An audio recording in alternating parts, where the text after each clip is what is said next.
Can you give us the opening spiel? Sure. Thank you all for joining us tonight for the Cpdc meeting of Monday, March 9th, 2026. I'm Community Development Director Andrew McNichol, and to my right from staff is Senior Planner Olivia Knightley.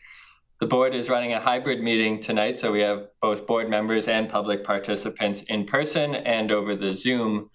In the room from CPDC tonight are members John Arena and Hillary Mative, and over the Zoom is Guy Mangianello and Andrew McLaughlin. If you are an applicant or member of the public, the board will likely follow their normal procedure tonight, standard procedure, in that an applicant will present their application to the board. The board will provide comment and question amongst themselves to the applicant and then open to public comment. If you do have public comment, please raise your hand for the chair to acknowledge you or find you.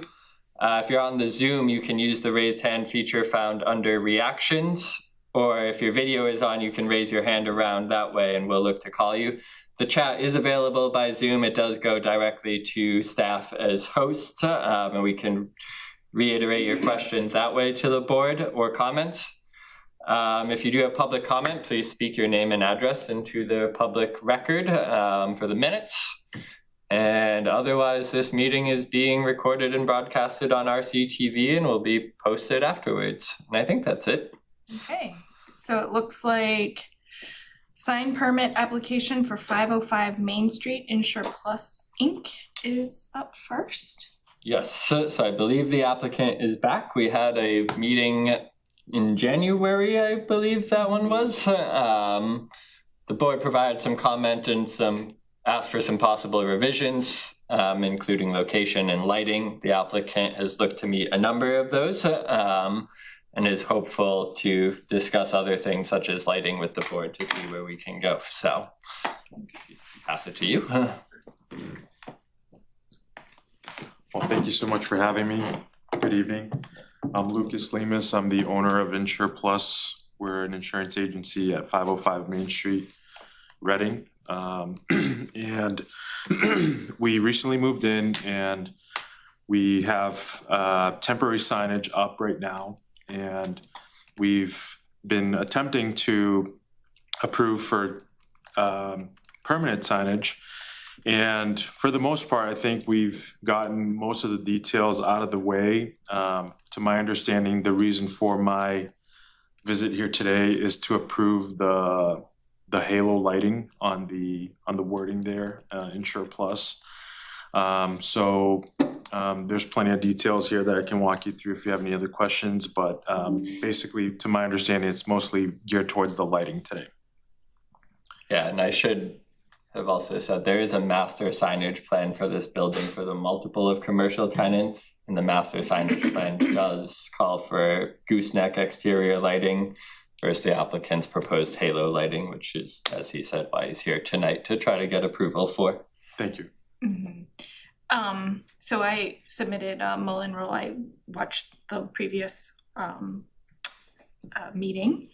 And I think one of the questions that was outstanding is, I know that there's the Chase Bank and the Metro Credit Union nearby, but those are kind of standalone spaces. And one of the requests was some examples of like this being used with the halo lighting and the gooseneck lighting together. Mm-hmm. Do we have any examples of that being used? That was one of the points that was discussed. Couldn't find any. The closest I think was the Postmark Square signage plan, but that was a halo lit standing sign for the residential entry, which was on a separate street facade than the commercial signage, which I think had some exterior lighting if my memory serves. That could have also been. Just so on my way here, I drove past drove up Main Street. So yes, Chase has the illuminated sign, but then, all the buildings with multiple signs doesn't seem to have any halo lighting. I think we can discuss that. I think this is a vast improvement, to fit in with the rest of the master plan signage and the signage that is downtown. spaces. But I do know that we've been gearing for the external illumination for most of our Haven Street and Main Street and High Street. I'm wondering if we have that internal halo effect anywhere else besides the Chase and the Metro Credit Union.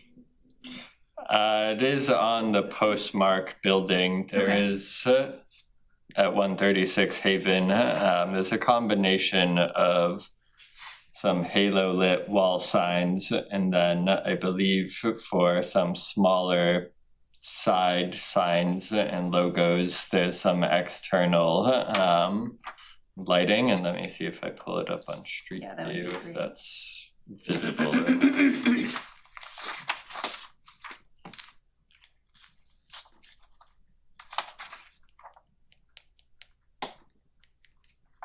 It's not quite dark enough to see Yeah, right. outside right now.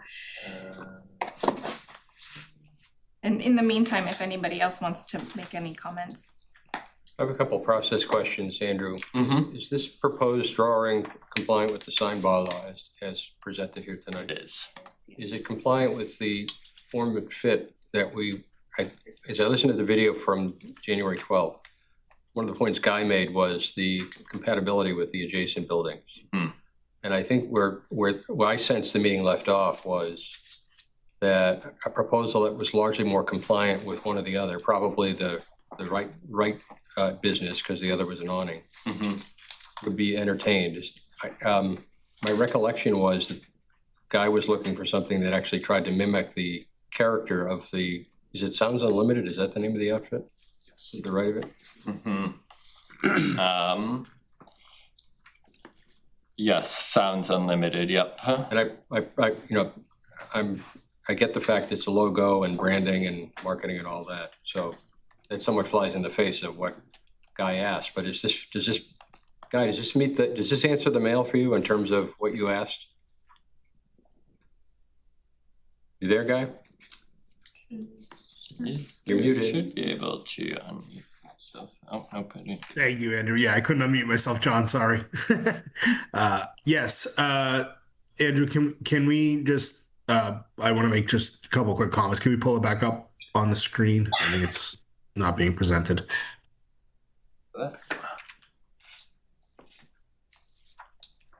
And do we have the previous rendition of it? I do. Give me 1 second. So, John, I think one of the biggest things that what I see here is, the sign itself. He's changed over the colors to make it fit more, and then also the shape of the sign itself. Mm-hmm. So I do think it's a positive move in the right direction.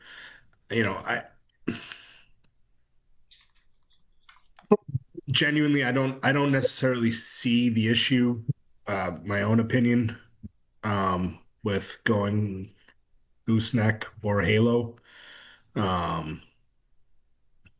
Whether you light upon it or the sign illuminates itself. Are there goosenecks elsewhere in the building today? There are. Okay. And it's in in their building's master plan. Yeah. Okay. So your objections in January are met by this proposal. Is that correct? To me, this is much more in line with what I was suggesting then, personally. Yeah, just my own opinion. Where we had kind of given him some direction to go back and work on. My biggest fear in all these things, and having sat in on creating some of the bylaw language, and there's a moving of the goalposts with any of these variations. And the minute you move, you've now just created this downward slope. That's the biggest problem. So you really want to limit this to it's not to be unfair to the applicant. It's merely that the bylaw, if it has any meaning at all, it means stay within the four corners of it. If goosenecks are already in use, and if it adequately illuminates a passive sign, that's probably the only improvement I would ask. I mean, a self-illuminated sign is fundamentally different than other signs in that property, but that'd be my only feedback at this point. Yeah. And Yeah, I won't speak for the applicant, but I believe, John, it was more a matter of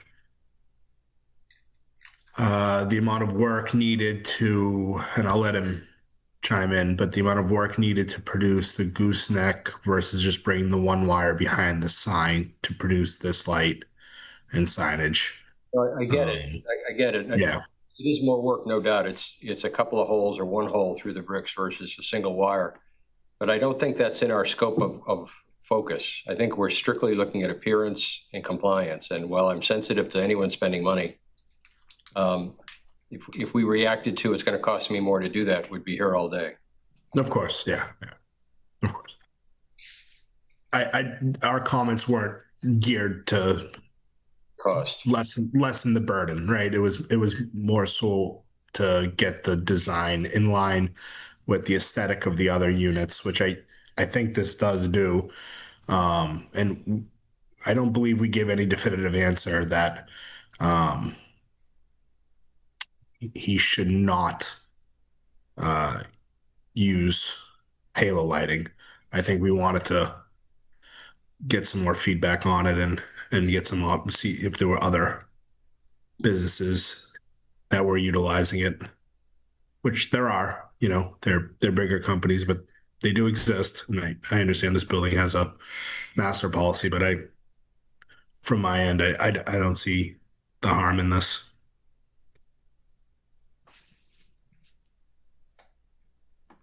does Andrew have any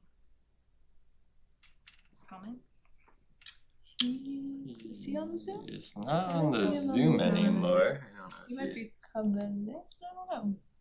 Oh, he said I have to hop off unsafe to drive and attend. Sorry. So, Fair enough. yeah, fair enough. Right.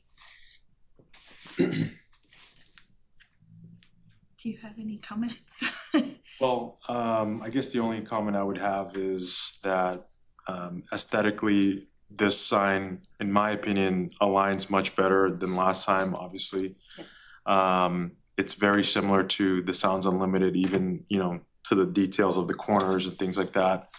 And halo lighting, it's not, you know, anything crazy bright or anything that would cause any, you know, extra light noise for the community. I think that it's subtle. It's you know, aesthetically pleasing, I would think, to the main street there, and that's really the reason why I'm here today, is just to see if there could be any reconsideration for the lighting. I think, you know, just in my opinion, gooseneck lighting is, you know, not necessarily my preference. We can set that to the side for right now because it's part of the master plan that was approved when the building was constructed, or whenever this sign permit was, you know, approved. Another question that I have is the time. If you were to get the halo lighting, what is the timing of that? Would you have it shut off at a certain time, start up at a certain time? Like, We could program that. We could do it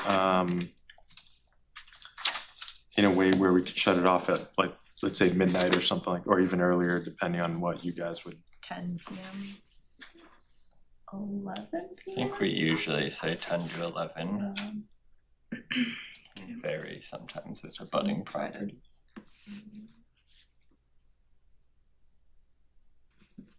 John, do you have? My only fear is you've now set a precedent. Once you've allowed it, you can't disallow it. Imagine Main Street without halo signs. That'll never happen. But I guarantee you the next guy will point to this as precedent.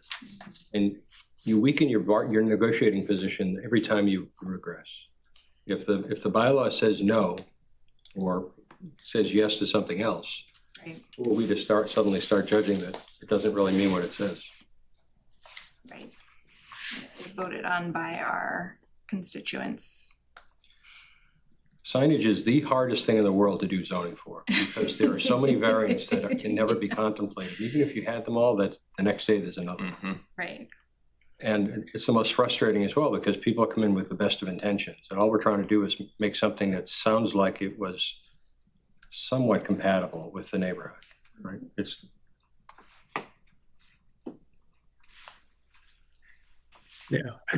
My one, as I walk up and down and drive Main Street from the corner of Washington and Main to the corner of Salem, and the sheer lack of consistency across that street. I mean, it's just all over the place. So, either you bring everyone in line, or, in my opinion, or, we continue to, I don't want to say penalize, but, Yeah, and I mean, we have approved an awning sign for Professor's Market in the past, so that's not part of their main, of their, we're here to entertain alternatives. I just am more worried about this being precedent setting, this particular format being precedent setting. We certainly done it for standalone. We sat in on the Chase discussion, but that's a massive building. It's not attached to the building. It's singular. It's for that property only, and it's divided from the McDonald's on the one side and the 40B on the other side. So, and same thing with the Metro credit. and to your point, Guy, I mean, some of this is grandfathered in. I mean, signage doesn't. You don't get to go back and demand people comply. So it's only going to happen when somebody comes in and asks. And even within our bylaw, there's so many variations that gives you that tossed salad look. Part of that is just, we try to entertain everything and try to only take exception to what's outside of it. But I agree with you. It does give you a tossed salad kind of a feel. And that's exactly what our center looks like. So I'd love to see it all be homogeneous, but that's not that's not what we've designed. That's not what's been, built. So, I'd like us to, I think the fair thing on our part is to pick a road. And if we want to start going down the road of getting everything in line, then let's give clear direction to that end.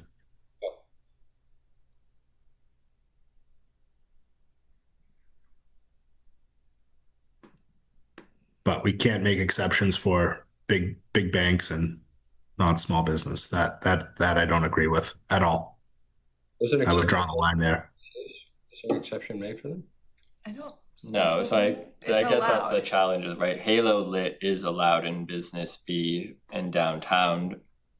Yes. What's different here? Is It's it the this- master signage plan that this one differs This from the building.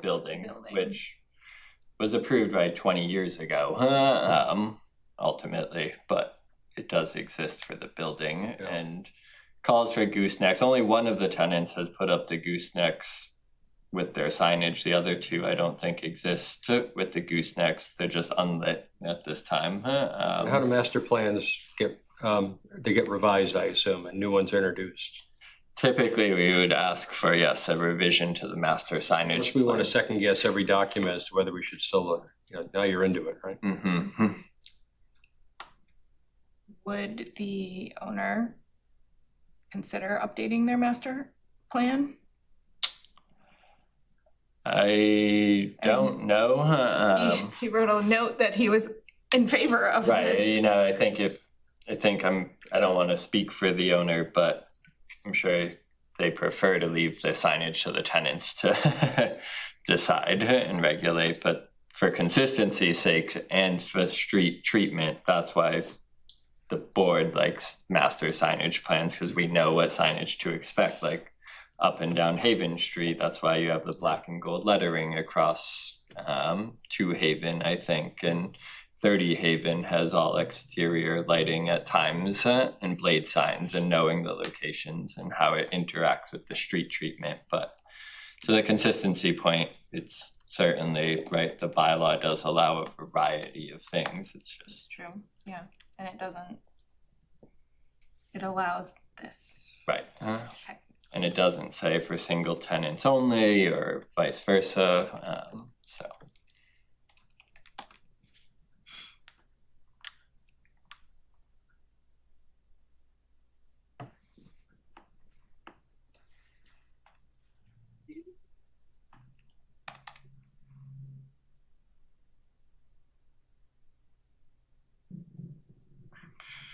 So we need to move forward with something, it seems like, today. Master plan we speak of here is the control of the owner of the building. I mean, if the owner were to change it, I guess we would remove any objection we had, then we're clear. So that there's a path to do that. Right, and that's right, right, again, Halo is by right, so if they came in to Right. amend the master signage plan and said, we wanna allow all our tenants to have master signage plan, whether or not Reading Quick Stop or Sounds Unlimited plan to do it. I mean, this body's a compliance body. We're trying to comply with the guardrails that were put in late earlier. If the guardrails changed, great, let's do it.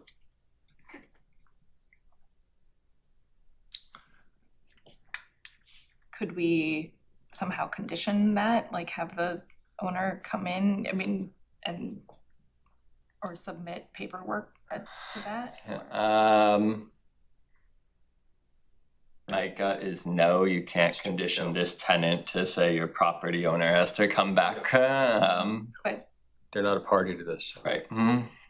they're not, but they submitted writing to Right. that effect. Okay.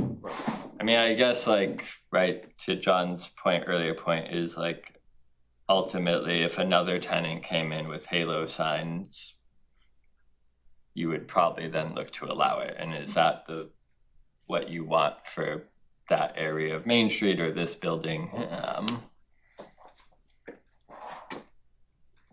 Yeah, I'm just trying to take it out of the realm of what do I think versus Right. what do we Can know. we do, Right. yeah.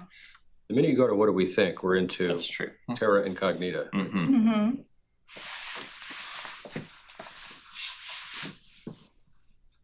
And based on the call, on the previous meeting, Heather stated multiple times that she wanted the gooseneck lighting if it were to be lit. Yep, which she has reiterated. The applicant wanted administrative approval, but they look to come here to discuss the Halo lighting.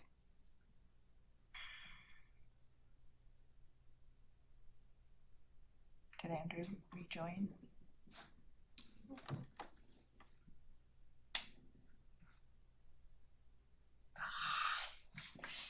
All right, so what can we do here? We can reject the application or say they have to do external illumination. So you could condition external illumination, or you could approve it because it's compliant with the sign bylaw, but not the master signage plan. So those are probably the two paths. You either apply the condition or you don't.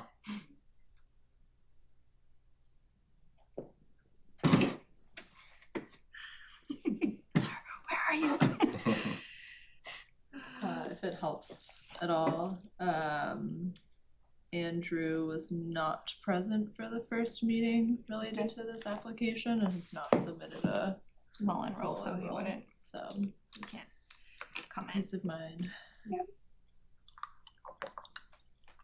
I'd motion to approve it with the condition of the gooseneck, or if the owner of the property amends their master plan to allow it, then I think we can.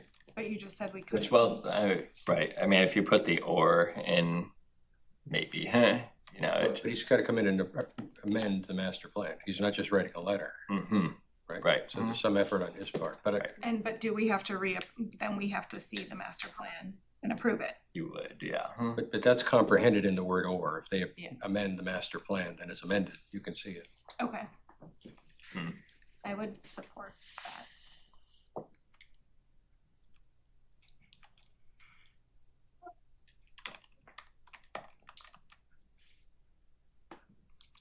This guy can unmute. He's unmuted. Okay. Guy, do you have any, or is there public comment?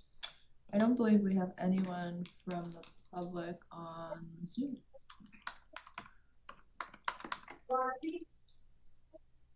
Guy? Yeah, I mean, on my end, I'd like to see consistency. So, and by that I mean the historical treatment of signage by the board, not so much the signage on the building, as that's a byproduct of what has been allowed or disallowed by the board. So, Professor's Market's got an awning. The old two older spots have the master plan signage. So I would say the fair path here is perhaps what John has suggested, where, you know, the applicant can completely comply and get a gooseneck on there, or have the building owner amend his or attempt to amend a master signage plan. Well, I can't speak for Frank, obviously, but I just wouldn't want to trouble him with that. If it came down to that, I'd probably just go with the gooseneck lighting. Although it not be what I want, you know, if that's your decision, it's your decision. But I definitely don't want to trouble the landlord with that. I would advise you bring it up to him regardless. If you already haven't talked to him. I mean, he is in support of you and your business. I would just say, like, look, it's been a number of years before you, like, maybe tomorrow, send an email and be like. Well, the only concern I have with that is if we are going for consistency, then by me changing the master plan through Frank, Sounds Unlimited is gonna have to get a new sign. And technically Professor's Market should also get a new sign, right? Because if you're going for Eventually. consistency, then consistency is consistency, right? So that's why I don't really think that's a valid path to take. Right, and I think that's the hard part of the master signage plan. You wouldn't necessarily allow goosenecks or halo, because that's just what your bylaw does already. You would probably look to pick one for future tenants and say, we are okay with halo, or we are okay with goosenecks.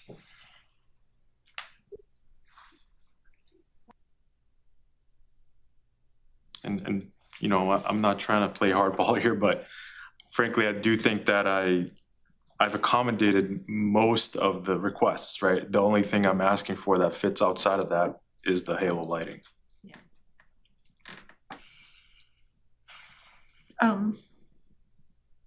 But it's, I think is there, if we were to approve it, it says green vinyl on here.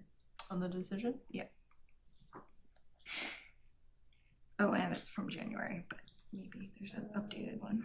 There should be an Should be updated an one, maybe I updated missed. one, yeah. It's, So we have to decide what we wanna do. Let me just, I think we have to stick with what we have as the master signage plan, and unfortunately for you, we really appreciate all the work that you've done, and the sign looks great in keeping with the master sign. Yeah, you have revised it, sorry about that. okay.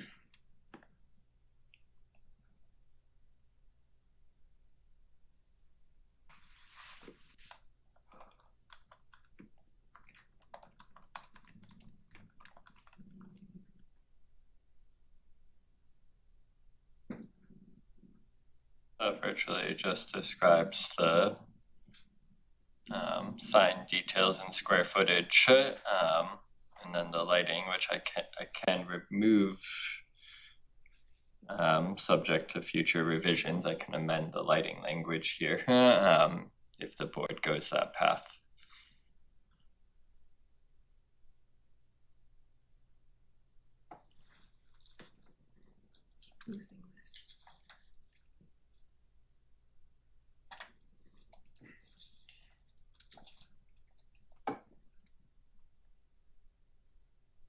Lost the new one in my drive.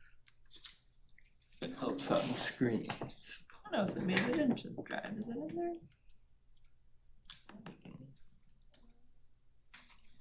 January.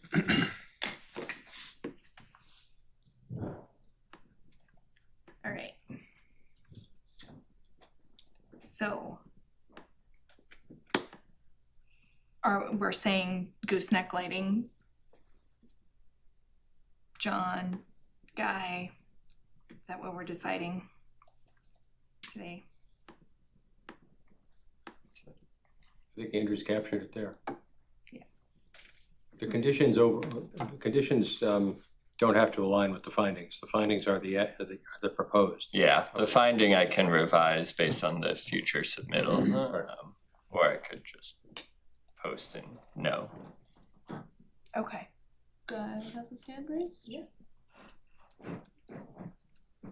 Guy?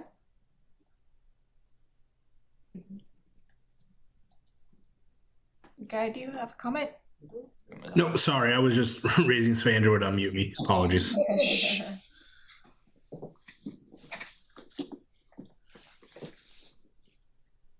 Is that acceptable language? Is that a Guy? So just to make sure I understand, the two paths are either go with the gooseneck lighting or have the landlord revise it and have both other businesses follow suit? So Or the No. businesses wouldn't be required to update their signage. It would be for future tenants when they propose signage, or if one of the businesses did propose new signage, they would look to meet the new master signage plan. Okay. And Alright, I'm sure there's, as exist, options for no illumination if any tenant Yeah. wanted that. It's just allowing that newer halo lighting if they want it. yeah, like I was saying before, I don't want to trouble Frank with that. I think it's best for me to just take the path of least resistance, which is go with the gooseneck, sorry, my brain's The switching here, gooseneck lighting. Yeah. So I guess my question to you guys would be, do I have to resubmit a full new application? Can I just move forward with the gooseneck lighting as it is? Yeah.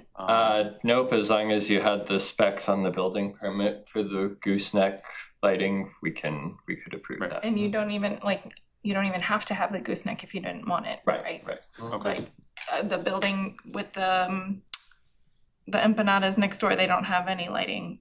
Right. Just for your information, I'm not saying you I can't, just understand what letting you're you know. saying.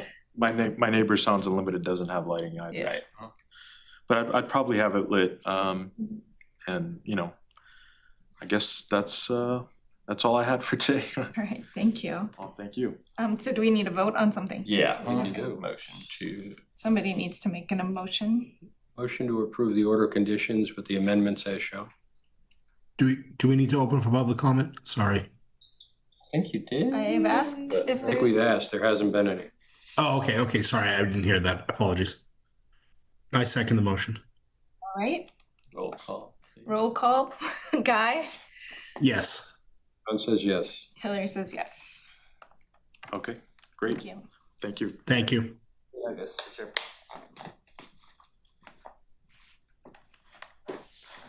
All right, up next is another sign permit for 31 Herondon, True North Bank. Oh, boy.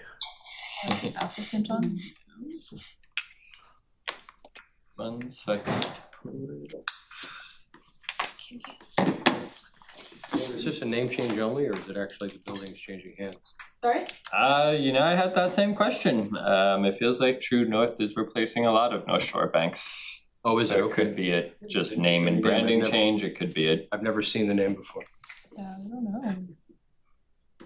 uh, Everywhere. Hi, I'm here. all right.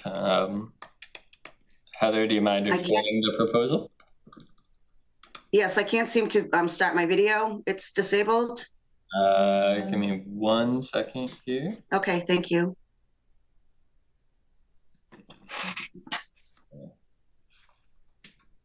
You should be able to now.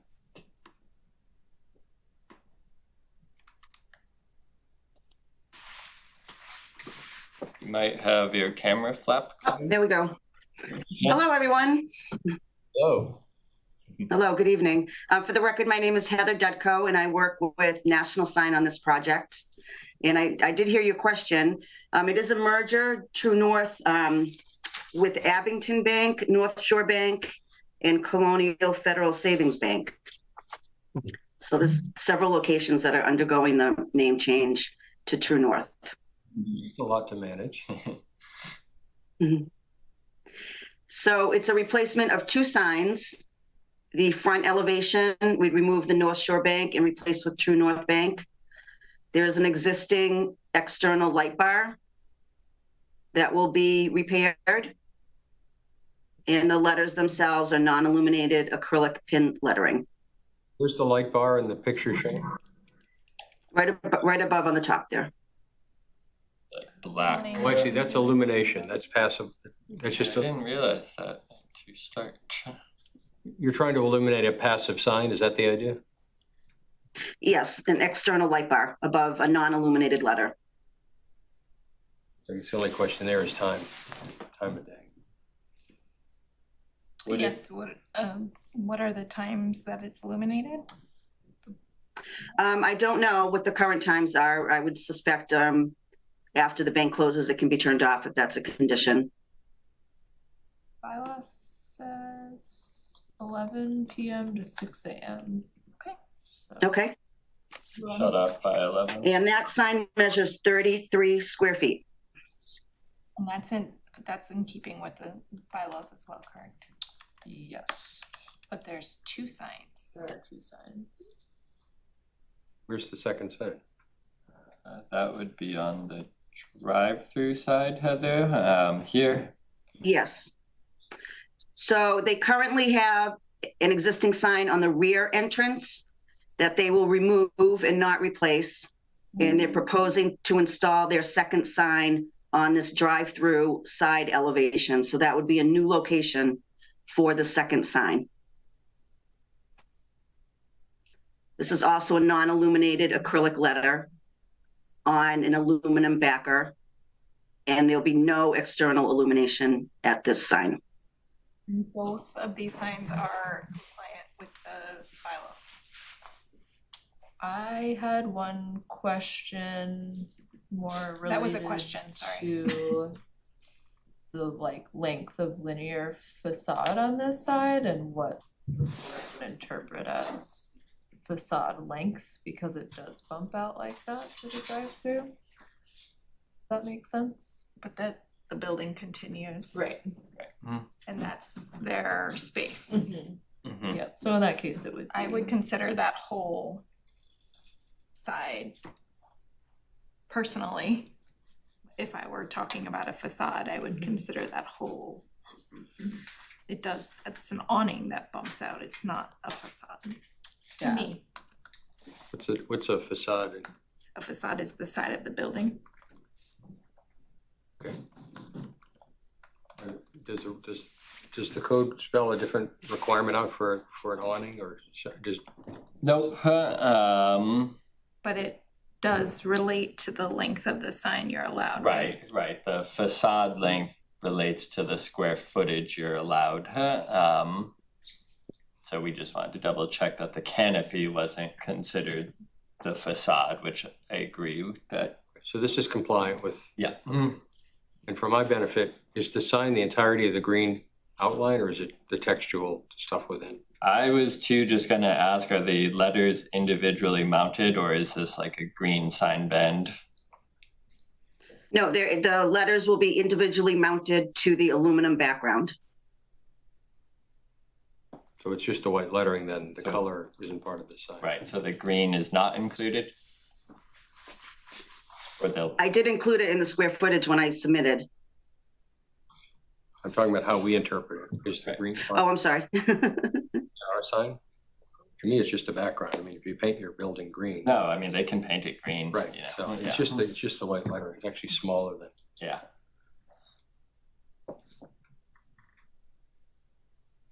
I'm So trying it's to, like So it's not actually painted. It's an aluminum backer. Right, I think So you can see kind of on the installation drawing down on the bottom. so the green is the aluminum backer. Correct. And then the white letters are affixed to the aluminum backer, probably with a tape or a glue. Yeah, I think it's all one sign in totality. I think she's done it correctly in her application. So there's no non-compliance here at all, right? that's not what, yeah. Nope. That's what I'm reading. Is there any public comment, Andrew? Seeing none. Okay. Should we look at the certificate of appropriateness, please? Yep.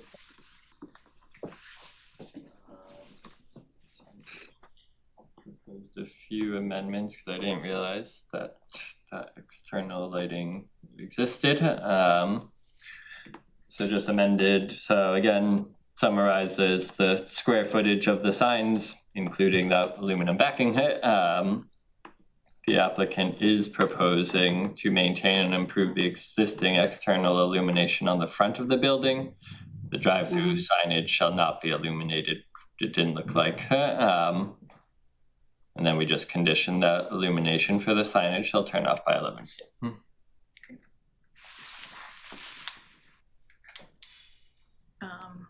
We need a motion if that's approved by everybody on the, or if that's okay. Or discussion. I have no comments. Motion to approve the, is it order conditions as amended? Certificate of cer- appropriateness. Certificate of appropriateness as amended. All right. Second the motion. Okay, roll call, Guy. Yes. Yes. Hillary, yes. Great. Thank you, Heather.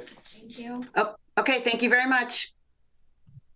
All right, so I must recuse myself. I would probably open the hearing. All right, then. it's continued public hearing for the site plan review special permit for mixed use application at 281 Main Street. And now I recuse myself and I will be in the hallway. I only want to let the applicant know you've got 2 board members present for the discussion. That takes us out of a quorum, no? It doesn't meet any possible voting quorum. I actually am not sure on I the think you're below rules of quorum. The quorum of the body is 3. right, so it feels like, So you can only do 2 things when you don't have quorum. Adjourn or right, vote or to reassess. to continue this one is you don't have 3 with the unexpected. I guess the only third option is if she wanted to use the rule of necessity, but that doesn't, I guess that only gets us through tonight. Right. Use for future hearings. And the 2 members present, just so you know, weren't available at the last hearing, so Say that again, sorry? some members weren't present at your initial hearing, so I only want to be cognizant of, I know we were missing Mr. Manganello. and I believe Mr. Arena, who are here tonight. So, I didn't see the Mullen, I saw the Mullen notice for 505. I didn't see it for 281. yeah, So which is, it doesn't seem like it mattered anyway. You don't have enough bodies. right. But only I one, filed my Mullen. yep, I did. Only want to be cognizant of other, So what we need is the mulligan, not just the mulligan. right. Yeah, there's no. Is there any value in going through this just for edification purposes, or no? It's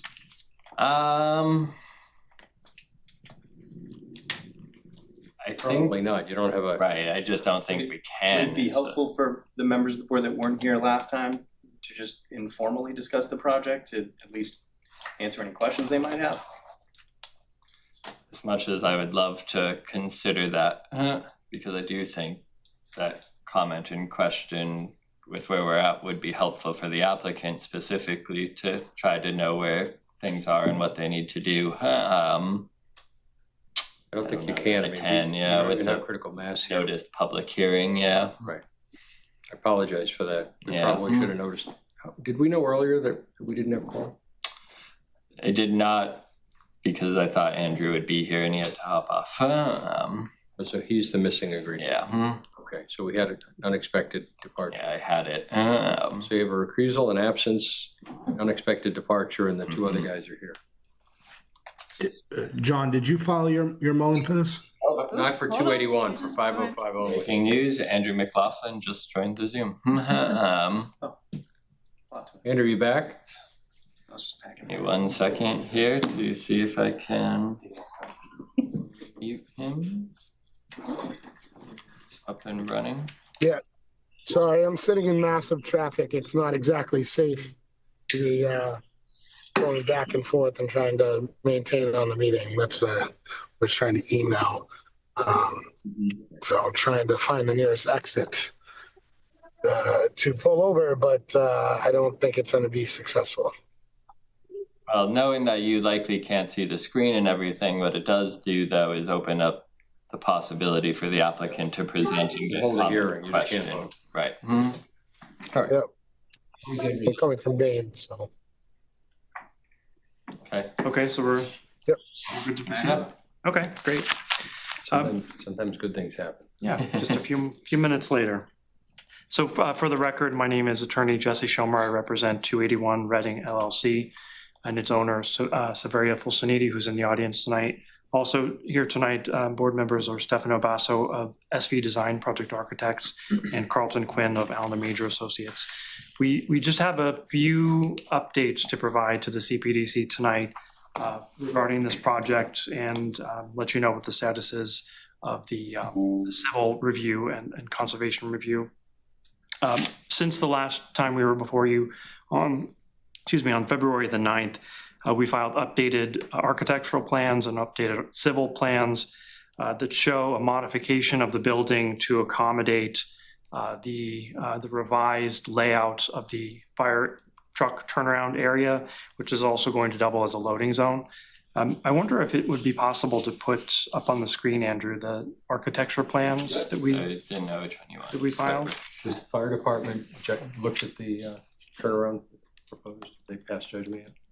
We've Yeah. met with them at the DRC meeting, but yeah, so they've taken a look at it. Okay, we haven't, normally they'll give us a statement of approval. Yeah, we asked for a memo. They weren't able to do a full memo, but I did talk to the assistant chief and he noted that this does meet their conversation and likely the best that the site can accommodate for the fire department, so they were okay.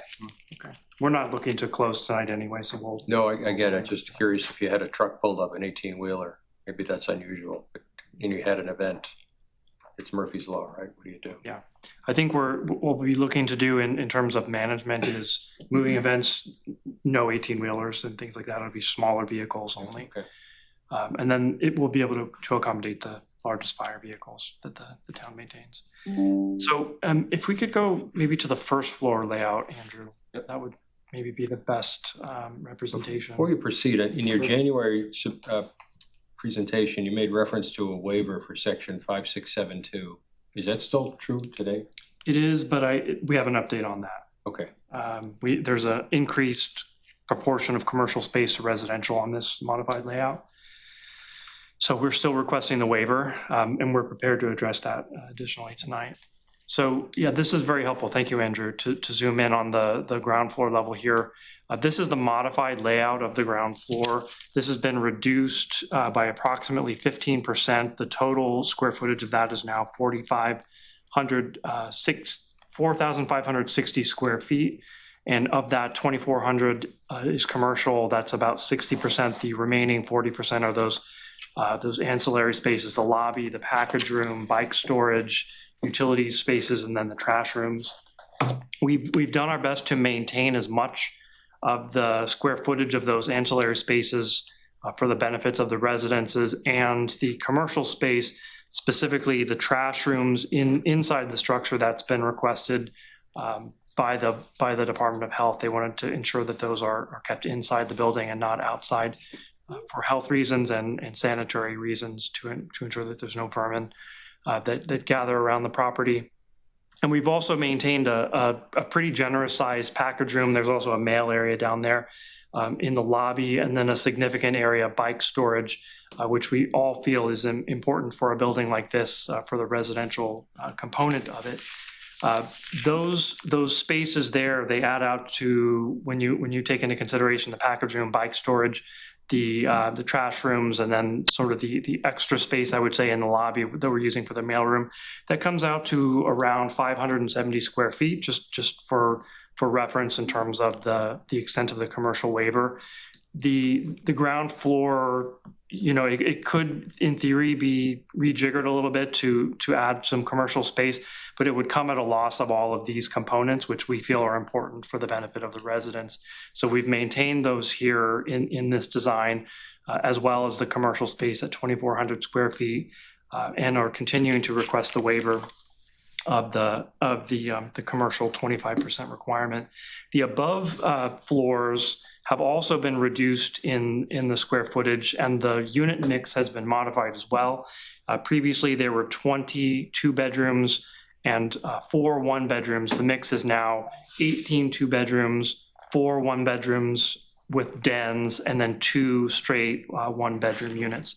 With the reduction of the commercial, the reduction of the residential spaces above, the new commercial percentage is approximately 10.6%. It was previously 9.85%. So it's up somewhat, about roughly a percentage point, but still below the 25% requirement. And that's the reason why we're still requesting the waiver of that.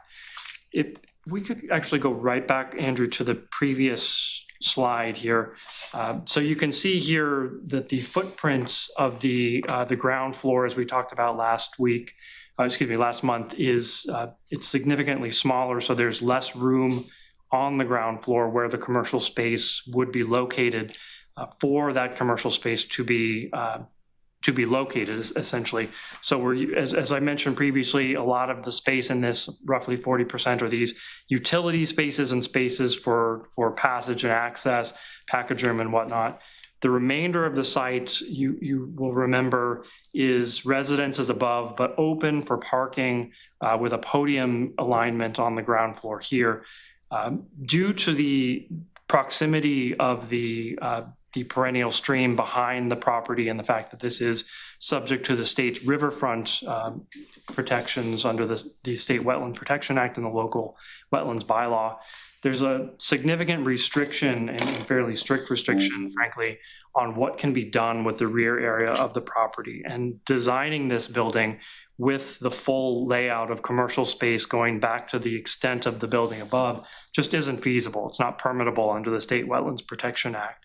So for that reason, the commercial space is really limited in what we can do to that 2,400 square feet. Now, the options for the development of this site, you know, we have a couple of potential options. What we're trying to do with this, as we talked about last month, was to develop a mixed use development with commercial on the ground floor, residential above, as is required by the mixed use bylaw that the residential be located above. I would interpret that as implying that the commercial spaces should be located on the ground floor and to the front of the structure, opposite of the residential. What this allows for, by providing this commercial space, would allow for the retention of the existing Bay State tenants who are at this location currently. As we talked about last week, however, the preference of that tenant is not to remain in this building once it's rebuilt in this location. They'd actually prefer to move to a more optimal location being developed by my client across the street at the Strata location. So our view, as we talked about at the last hearing, is that the intent of the bylaw to allow for the retention of existing tenants in this area is being fulfilled by that tenant being allowed for the opportunity to move across the street to the Strata building, and this commercial space would be open for development and occupancy by different commercial tenants, but still observing the intent of preserving commercial spaces, not losing those valuable commercial spaces on this commercial corridor, while also allowing for the development of residential above. I think what you're trying to say is you preserve the original commercial area while the existing tenant moves across the street. The spirit of this is trying to keep the commercial area constant. That's exactly right. We're increasing slightly the amount of commercial space by 600 square feet over what's there currently. So there's more commercial space and the preservation of that tenant. They're not going to go to Wakefield or Stoneham or wherever. They're staying in Reading. What is the total envelope change, first floor envelope change? Is it the 600 or is it greater than that? Compared to the existing building? Exactly. It's the 600. It's the 600, okay. Total gross floor area of the bottom here of floor area is like the existing is 1,600, 1,800, this Yeah, is it's 2,400 plus everything else, right? Yeah, their existing space is under 18. I think their net space is right around 1,600. Right, so we would be increasing to 24, and that's where I actually rounded down technically. Right. Their usable space, I mean, we're probably adding about 800 or 900 technically, but yeah. I mean, to bell the cat, I like the spirit of keeping the commercial space. The issue is the addition of the residential blows past the 25% threshold. Yeah. So it's almost like the commercial was too small to begin with. You know, you want it to be bigger.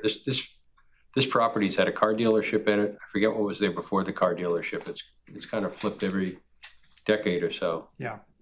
The challenge with this now is when we redevelop the site, we become subject to these riverfront protections. So there's, 50 years ago or even 30 years ago, potentially we could build the building back, but we just can't do it now. What's the setback? I know there's a drain or a constantly running surface stream. What's the setback from there? 10 feet? There's a 100-foot riverfront area to the bank of the stream, and then the 200-foot is the full buffer zone, in which I believe Carlton can confirm is 5,000 additional square feet that we're allowed. We're not allowed to add any in a redevelopment. Okay. We're held to the existing development.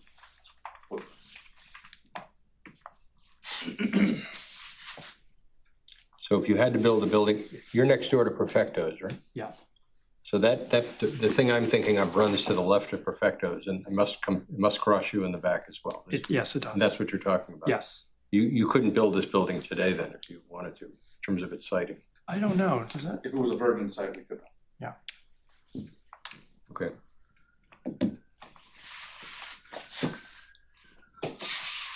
Let's keep going. Just make sure I've covered everything that I want to. The, You say a couple of words about parking versus the parking requirement? Sure, so currently what we're showing on the site plan is 39 spaces. The zoning requirement for this site calls for 1.25 spaces for each residential unit. That's 30 total spaces, and then the commercial space requires 1 space for every 300 feet, so that's an additional 8. So we have 1 surplus space over the zoning requirement. And is that inclusive of, Andrew, is that inclusive of handicap parking? Yes. Looks like we're showing 2 handicap. And we talked about at the last meeting, adding some EV wiring for these outdoor spaces. The fire department doesn't want those spaces to be located under the structure. This is just providing the wiring, not actually building out the units. Okay. Correct. Sorry, only to confirm that statement, all these exterior spaces will be EV ready? Which I think is EV ready, what we and we'll asked. have actual public chargers on site initially, yeah. And that was also kind of a question I was starting to pose in the decision was, I'm sure some EV stations or even parking spaces in general will be resident tenant specific. The commercial ones are more so the publicly available. And I don't know if we'll plan to sign spaces as commercial only. Maybe that will come with future tenants when we know their preferred hours of operation or other. But only to differentiate commercial and publicly available EV versus residential tenant, if we have to at all. Can you say a few words about snow storage? Where will the snow be kind of pushed off to? Carlton, any thoughts on that? We have a snow storage plan, C106, if you want to flip to the civil plans. I don't want to throw a wrench in things, but I do believe Andrew might have lagged out. Is he on the call now? Does he appear? Don't see him there. And his email said he's having spotty service. Is he driving still or no? Yeah. Well, let's see if he rejoins us. Give him a few minutes. Right. I'll shoot him an email, see if he can. Sorry, you said C102? 6. They're showing the snow storage at the end of the parking lot. Yeah. It's kind of the crosshatch area there, all the way in. Yeah, there's some on the front and the side and then the rear, at the rear of the apartment. Can you navigate there, Andrew, what the area they're talking about? So they have this back here, which I'm not sure. And then this front of the building and this. Does the building code have calculus around, you know, how big it has to be per unit or per parking spot? Is there any kind of? Nope. We do ask and condition that they don't impede sight lines for vehicles entering and exiting. Subject to meeting that rule, I could put 10 square feet in for snow and it would be fine. Sorry, repeat that. Subject to the non-interference you just described, if I supplied 100 square feet, it would be fine. Right. Right. And we do condition as well to haul off when it does become an impediment, and with the site constraints, I'm sure conservation doesn't love, I know they don't love snow storage near the wetlands, so it is constrained in that site and we'd probably condition some hauling when necessary. Yeah, and that's something we'll go through with Concom. There's restrictions on what kind of de-icing chemicals you can use in this area as well.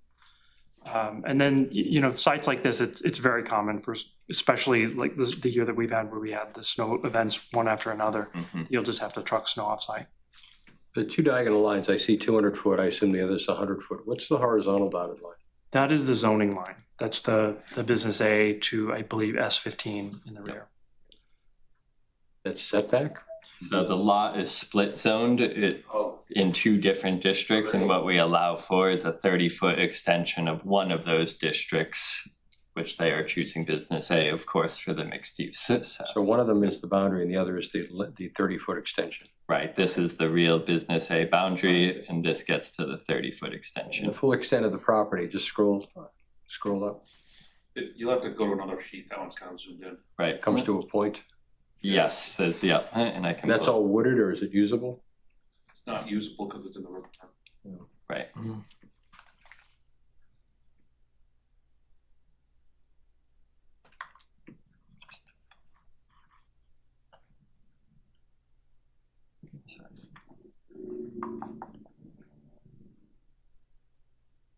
Pull up this GIS. Peter, for these larger projects, what is silly question, but in terms of power consumption for all the car chargers, does RMLD consult and come in and say whether they need to bring in new service? They do, most specifically at the permitting process plan, they'll submit their utility layouts to RMLD, who will go over all the electrical needs. Other than the waiver, I have no other questions. I mean, it seems to meet all the code. There's nothing here that's non-compliant at this level, but we still got meetings ahead, so. Yeah, at least based on past practices, we like to make sure Conscom doesn't have significant changes to parking layouts and things of that nature. So we'll know we got one public comment late today, so I hadn't forwarded it to you yet, but they're curious about more street tree additions, and only just to pull up. You mean in the tree lawn? Yeah, more on the front facade, which again, knowing your snow storage plan may be in these bays, but to help promote, oops, sorry, trying to zoom in here. More street trees and shading for pedestrians and walking, that if some of these landscape beds, I think we have one tree here and another here, and then they're mostly on the sides, but if there's another one in the middle that could be accommodated, I know that that might impact some of the snow storage plans, but not too significantly. Yeah, I think the net gain on trees is 7. Yeah. From the existing 2, we gain, we're adding 9. We Right. can have Alan and Major look at that, definitely. Yeah, if they can fit maybe another tree, because I do agree too, for some shading on the sidewalk is helpful. And we don't need to know a species now. The tree warden might be able to give an opinion on the area and street trees in there, but just for consideration. Yeah, I believe we added some street trees across the street. I think so you maybe did, we yeah. can try to align it Right. so that everything jives. Yeah. Given the proximity. Mm-hmm. Yeah, for sure. What do we do for, Andrew, for, across the street, you've got Domino's, you've got Starbucks, there's a barber, there's a dry cleaner. this is a 4-lane highway, right, the state highway. What does the state do in terms of signalizing or having protected crosswalks? I mean, there'll be people that, gee, I really need my Java this morning. Yeah, so the state will look at it from the access permit standpoint and the driveway modifications. They will comment and have specific conditions. I'm gonna go out on a limb and guess that this isn't gonna meet a signal warrant. It's just one of those crosswalks. Right, but it is something, and I have to go back to the road diet analysis, because I believe this area was in discussion for something like what we call an RFFB flashing beacon for pedestrian crossings. Exactly, that's what I'm thinking of. I don't know. I forget exactly why it wasn't installed during that process, so I want to make sure that anything for that reason hasn't changed, but it could be a request to MassDOT to reconsider. Would we make that request, or would the developer make that request? I think it could be almost in joint, ask for their consideration. I think you and I discussed it, Andrew. I feel like the site would benefit from that, Me too. and I'd be supportive of that. Yeah. Sure.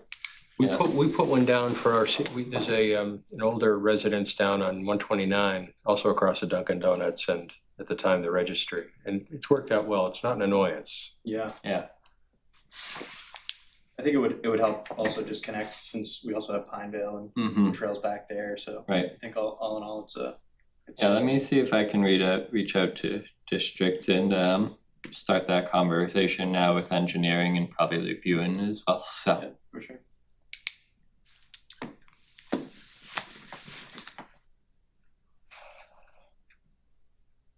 I have no other comments. I did review the package. I just didn't look at the video. just before any public comment, Guy, you good? Yeah, I think if Andrew isn't joining, I haven't seen him hop back in yet. yeah, I think I would say we probably need to.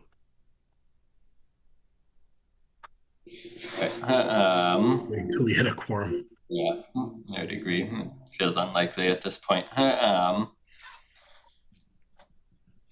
So I think you got the engineering memo. Just to try to wrap this up, there were some questions on the drainage design. I think it was upsized a little bit, but we can go back and forth with them on that to ensure, you know, I'm sure upsizing isn't necessarily a detraction from the original drainage report. Did you distribute a memo? Sorry, I don't think I saw anything. Yeah, I did not.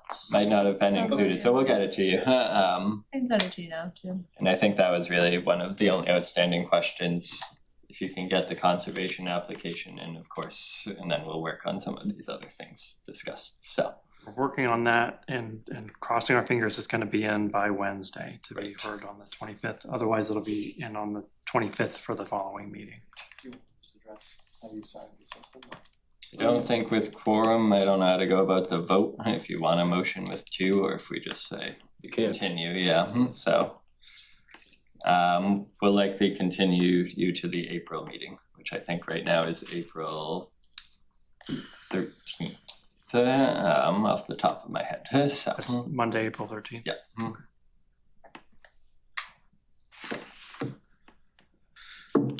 Thank you for the time, sorry for the Very helpful. Thank you. Thank you. right. I'll go grab Hillary. That is.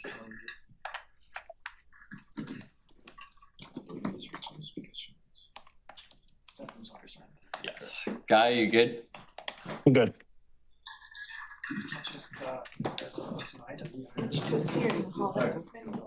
Your hand is up.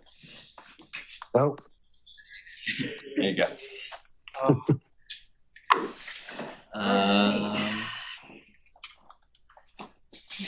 Christian Gateway.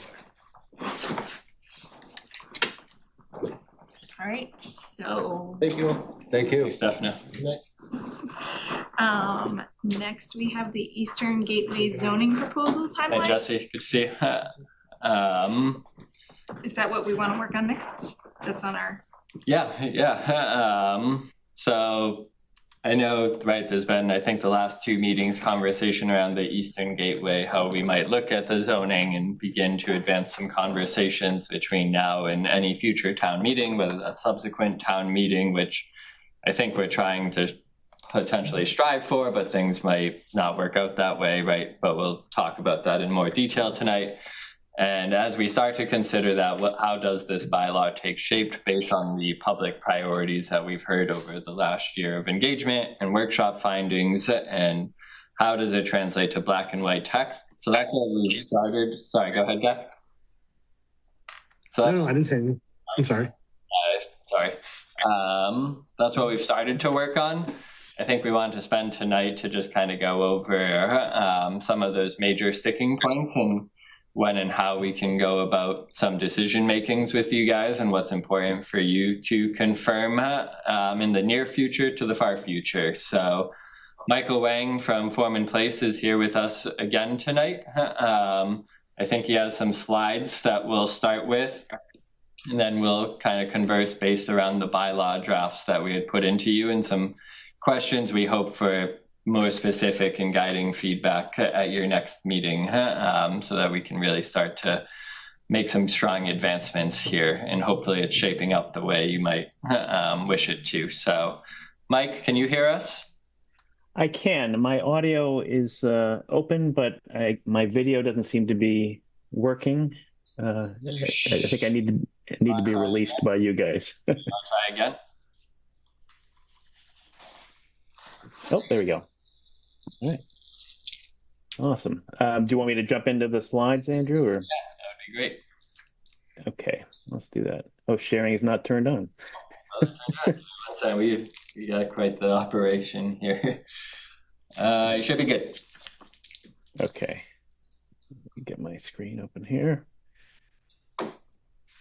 Okay.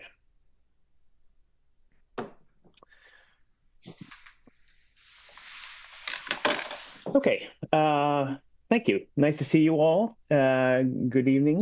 And as Andrew said, we've been working, our working group has been doing some back and forth looking at the, sort of distilling down the text from the feedback we've gotten from our various outreach events. And simultaneously, I've been spending a little bit of time trying to get some preliminary graphic ideas down on paper. Some of this will be potentially relevant for the zoning, and others can find their way into the design guidelines, which will probably be developed simultaneously in some respects, but the guidelines will probably lag on past town meeting because they don't need to be a part of that, and we're probably shoot for the end of the year or sometime in January. From our meeting last month, let's see, I think I'm trying to, do we have anybody who was at both of those meetings because of the... Okay, all right. I don't know who's in the room there, but anyway, I've seen the names on the screen. But anyway, we looked at some analysis of the site of the Eastern Gateway District, and this slide is a compilation of the different existing parcels and the range of lot sizes. Basically from a quarter acre up to over 20 acres. And we've started to think about some of the edges of the district and where you might want to have certain uses and certain dimensional criteria. And that's what we've been working through in the text back and forth we've been having. We've been looking at the purpose statement, what uses are appropriate in the district and in certain locations, starting to think about the dimensional controls, where you want density, and then what kinds of incentives could be used to, on larger projects in particular, to get some of the public amenities that you'd like to see integrated into the district, like open space, trail connectivity, things like that.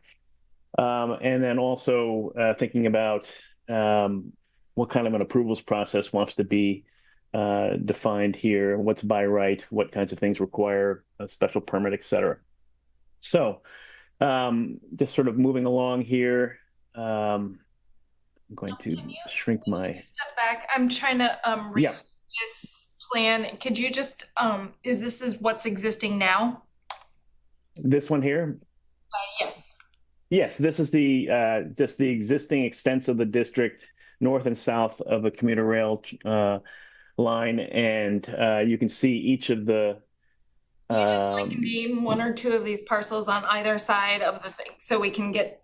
Okay, sure. So on the north side here, you can see my cursor. I trust the area that I'm outlining here is one general way, and that includes the market basket and the retail mall area here.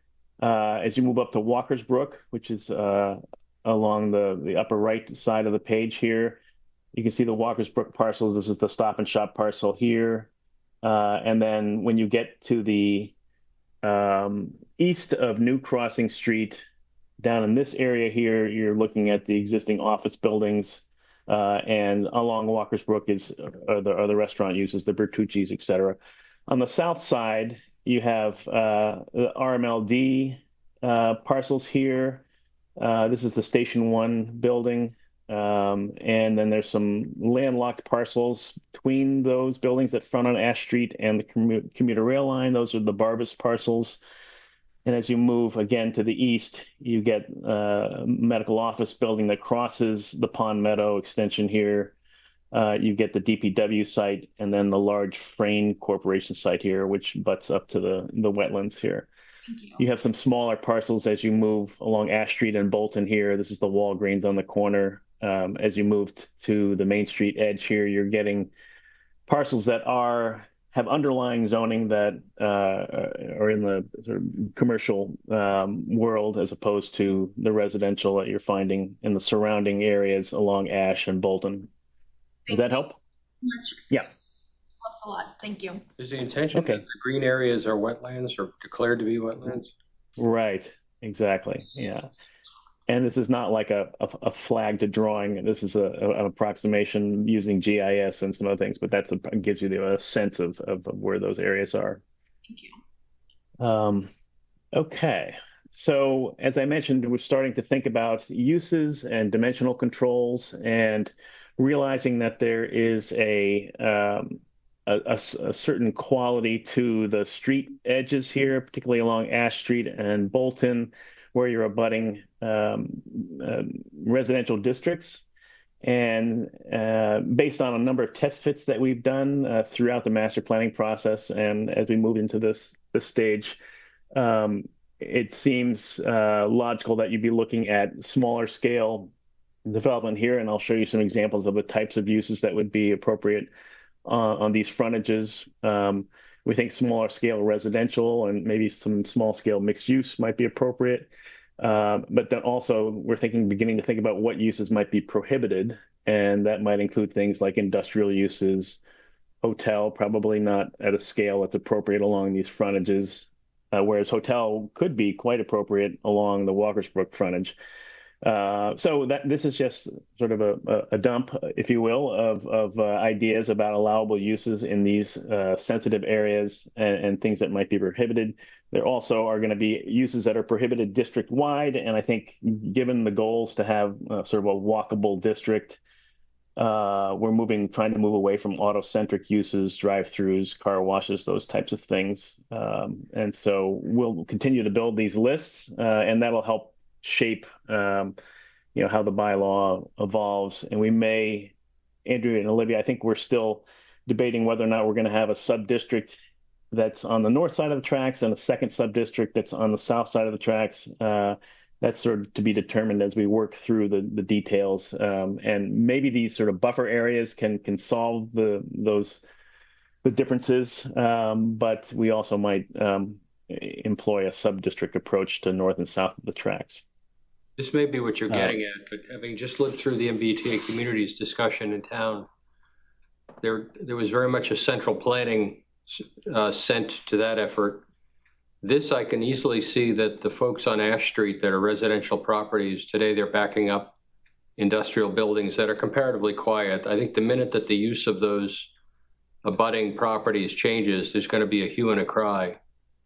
Likewise, I'm sure you're going to get to this. The properties south of the train tracks are served by New Crossing Road, which is interrupted by train traffic. You really need a second means of egress into that neighborhood. Is that contemplated in any of these drawings?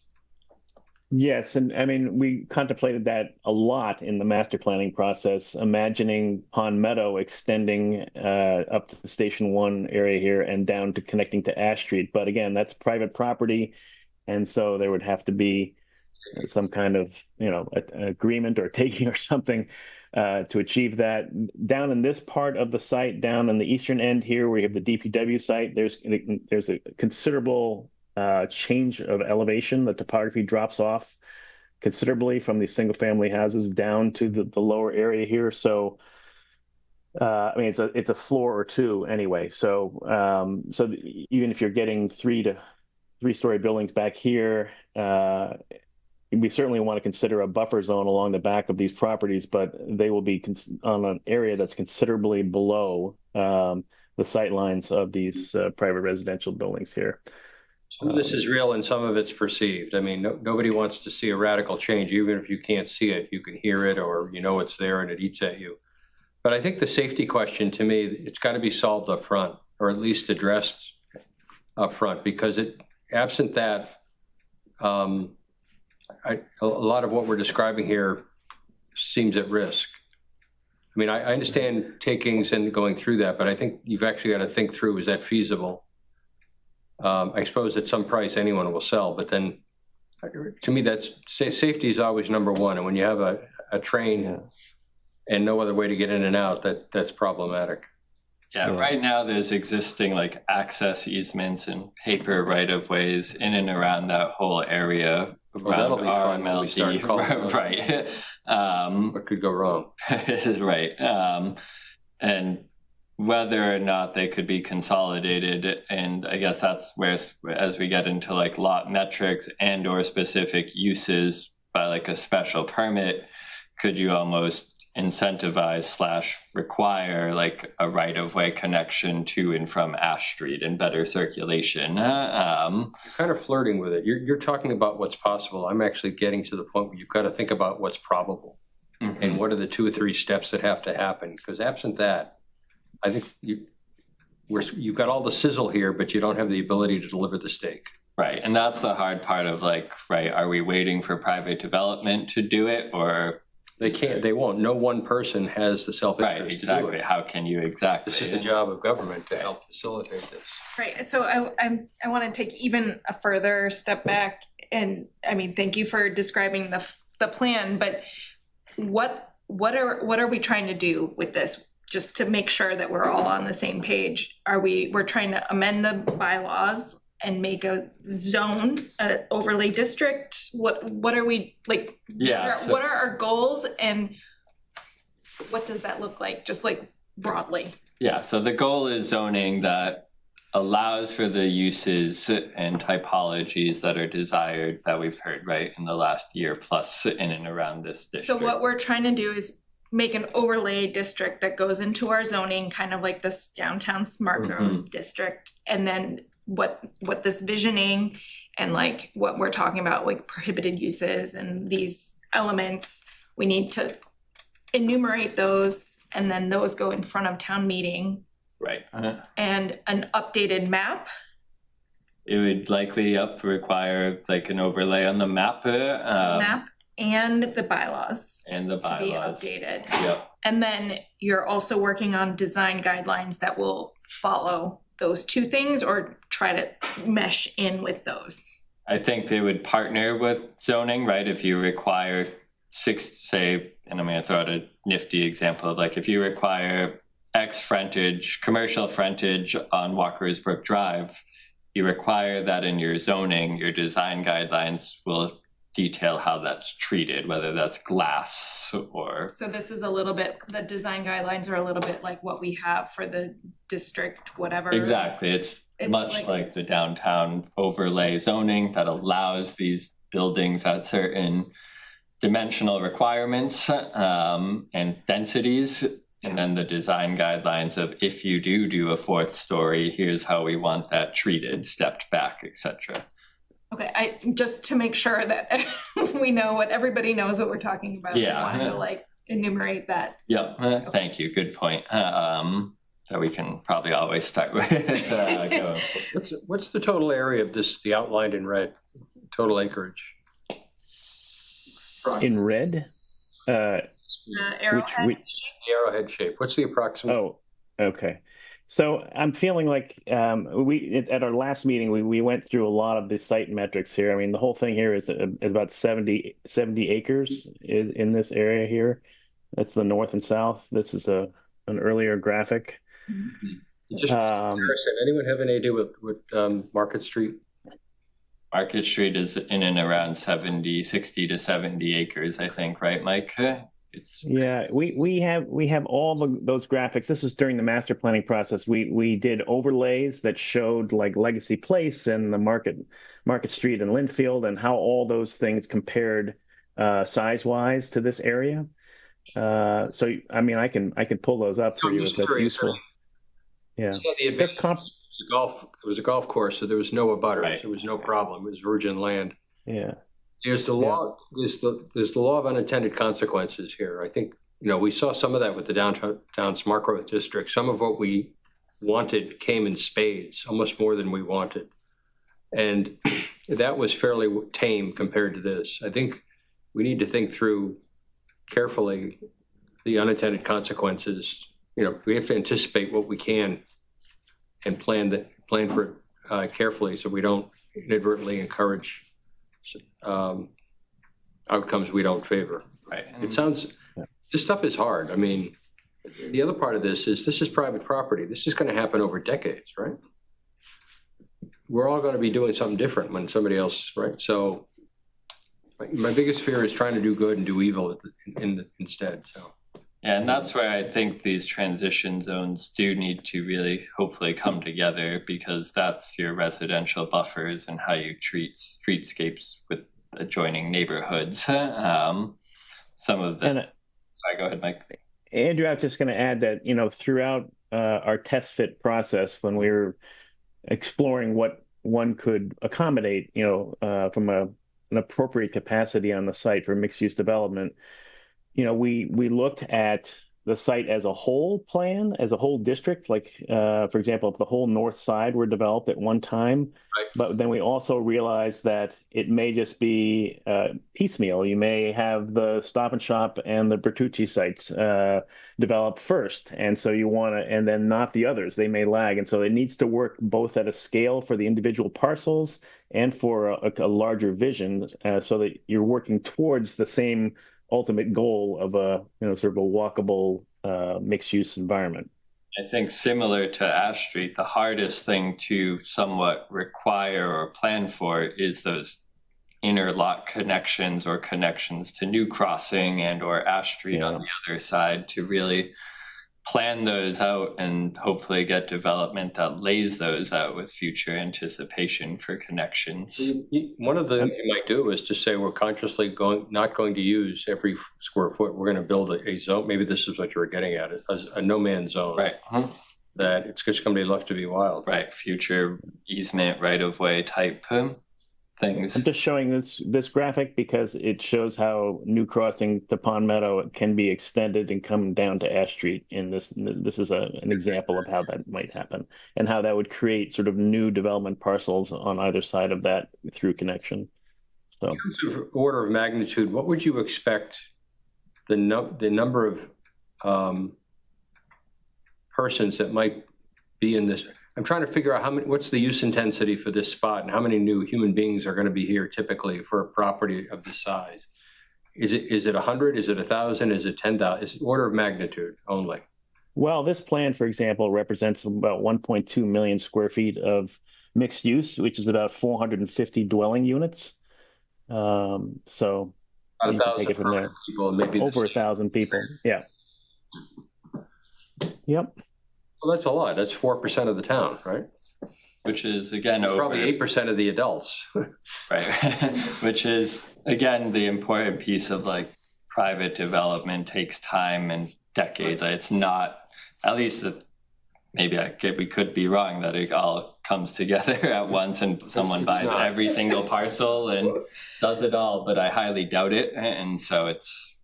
And then So here's the kind of a graphic that shows how you might have larger mixed-use buildings with residential above ground floor retail more in the center of the site along the tracks. We're looking with Walker's Brook in the foreground here.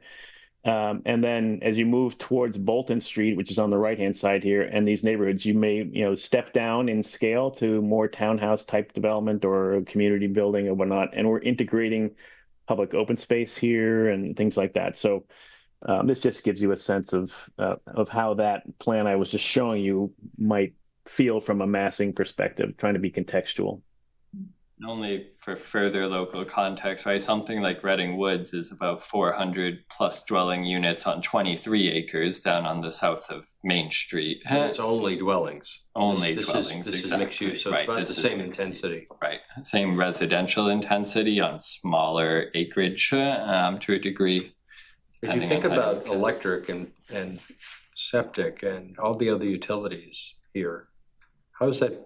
That's all baked into the plan, because we're going to have to grow the infrastructure to even contemplate this. The infrastructure is strong right now. We've done a lot of water main work and sewer work over the past 10, 15 years, so it's all in adequate shape right now.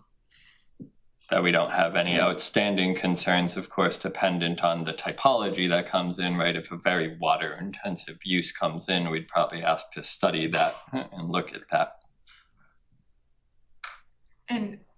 But I think based on the uses we're looking at, that's not exactly the promotion. Is the most practical, is this truly just a private activity? I mean, if you went to the owners of, what are the properties? Hallmark Health, what's the name of the parcel? It used to be, it's Weston and Sampson. Right, like the Keurig building. The Keurig building. Is that practically, some developer has to approach them independently and get them all convinced to? I think from property owners we've talked to, there's some buy-in in terms of understanding where the town is going, whether that results in immediate results. Certainly on some parcels, you might expect it slower than others, but something like that Weston and Sampson lot, could you almost foresee future subdivision and parsing off of part of that lot or something like that? And that's the exercise I guess we're trying to run through now of like, how do individual lots shape up? Okay, so that was my question when I was looking at this is, are we proposing, so right now they're individual parcels, but if they were to become subdivided, do we have like a vision for what we want them to be? Does it already exist in the bylaw? So that's where we've looked to establish the minimum lot size, which again, we'd love feedback on going forward. I think right now it's currently proposed at 1.5 acres to make sure that projects and lots are of size to be able to accommodate parking and mixed use and elements of open space to be able to use this bylaw, right, and frontage, so that it's not a pork chop lot, things like that. So You're probably gonna get to this in your presentation and we're jumping way ahead, but. What presentation?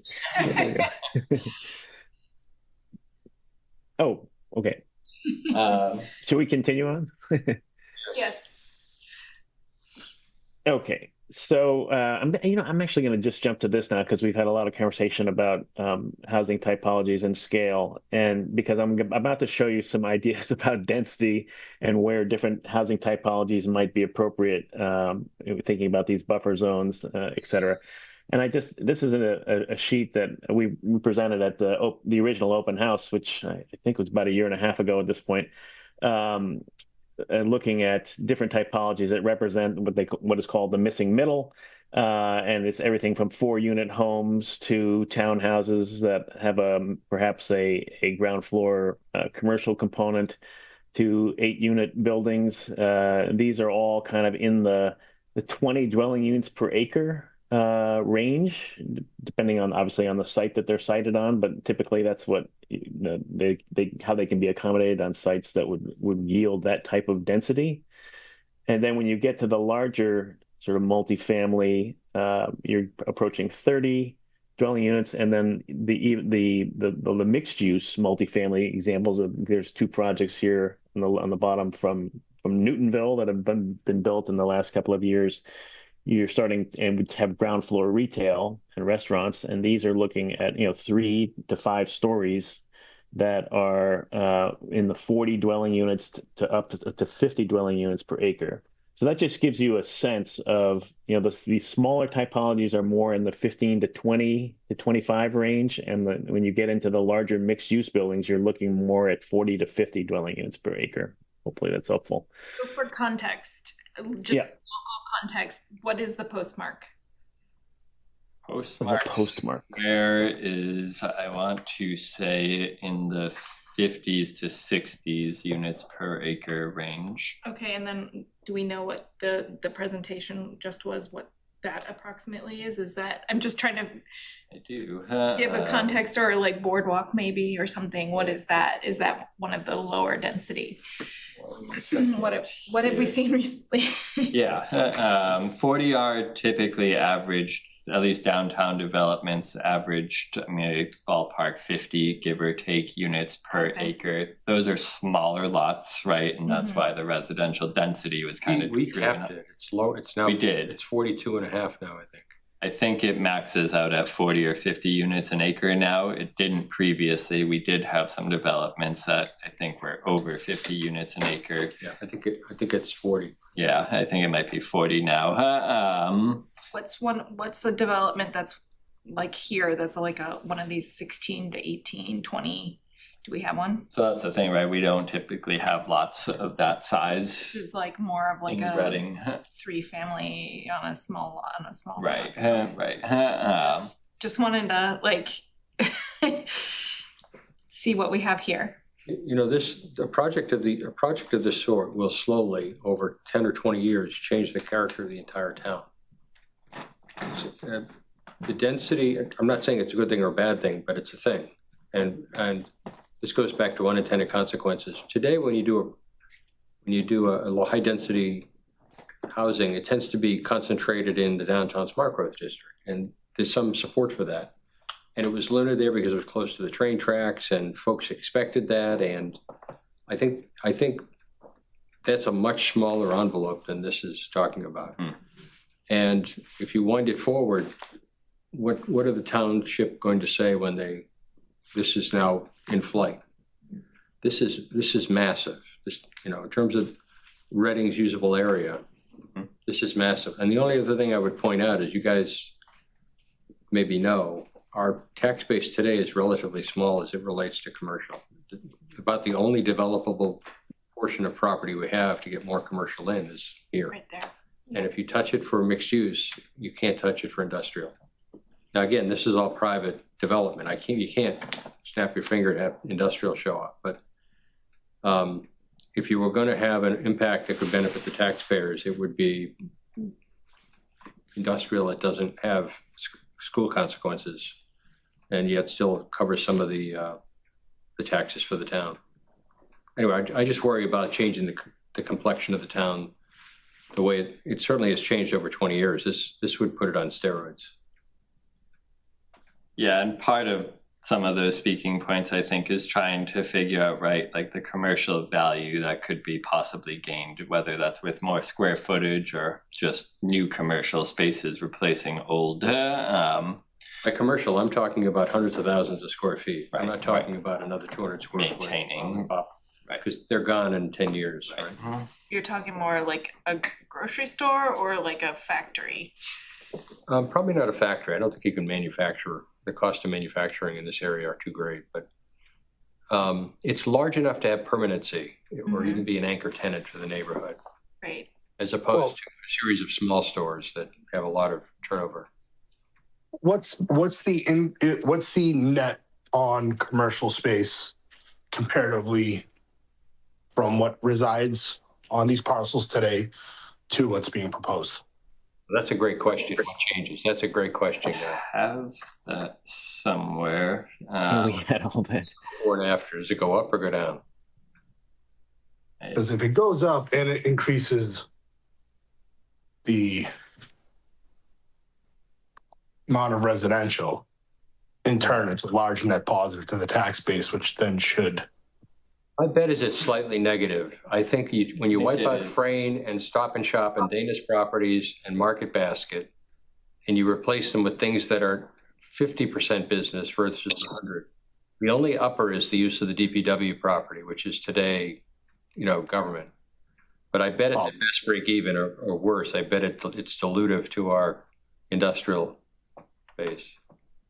That's one perspective, John. The other one, though, is we talk about how commercial serves the community and how it serves us today versus how it would serve us tomorrow. I think there's a much more usable case.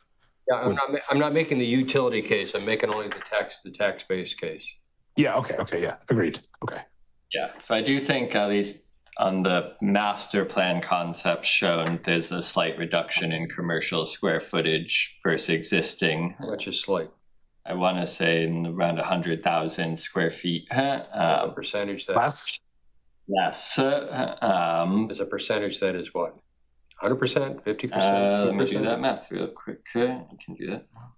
That's 2 acres of the 70, right? 100,000 square feet. Just throwing out rough numbers. Netting out like RMLD, not counting that as commercial. You're talking the entire property or just the building proper?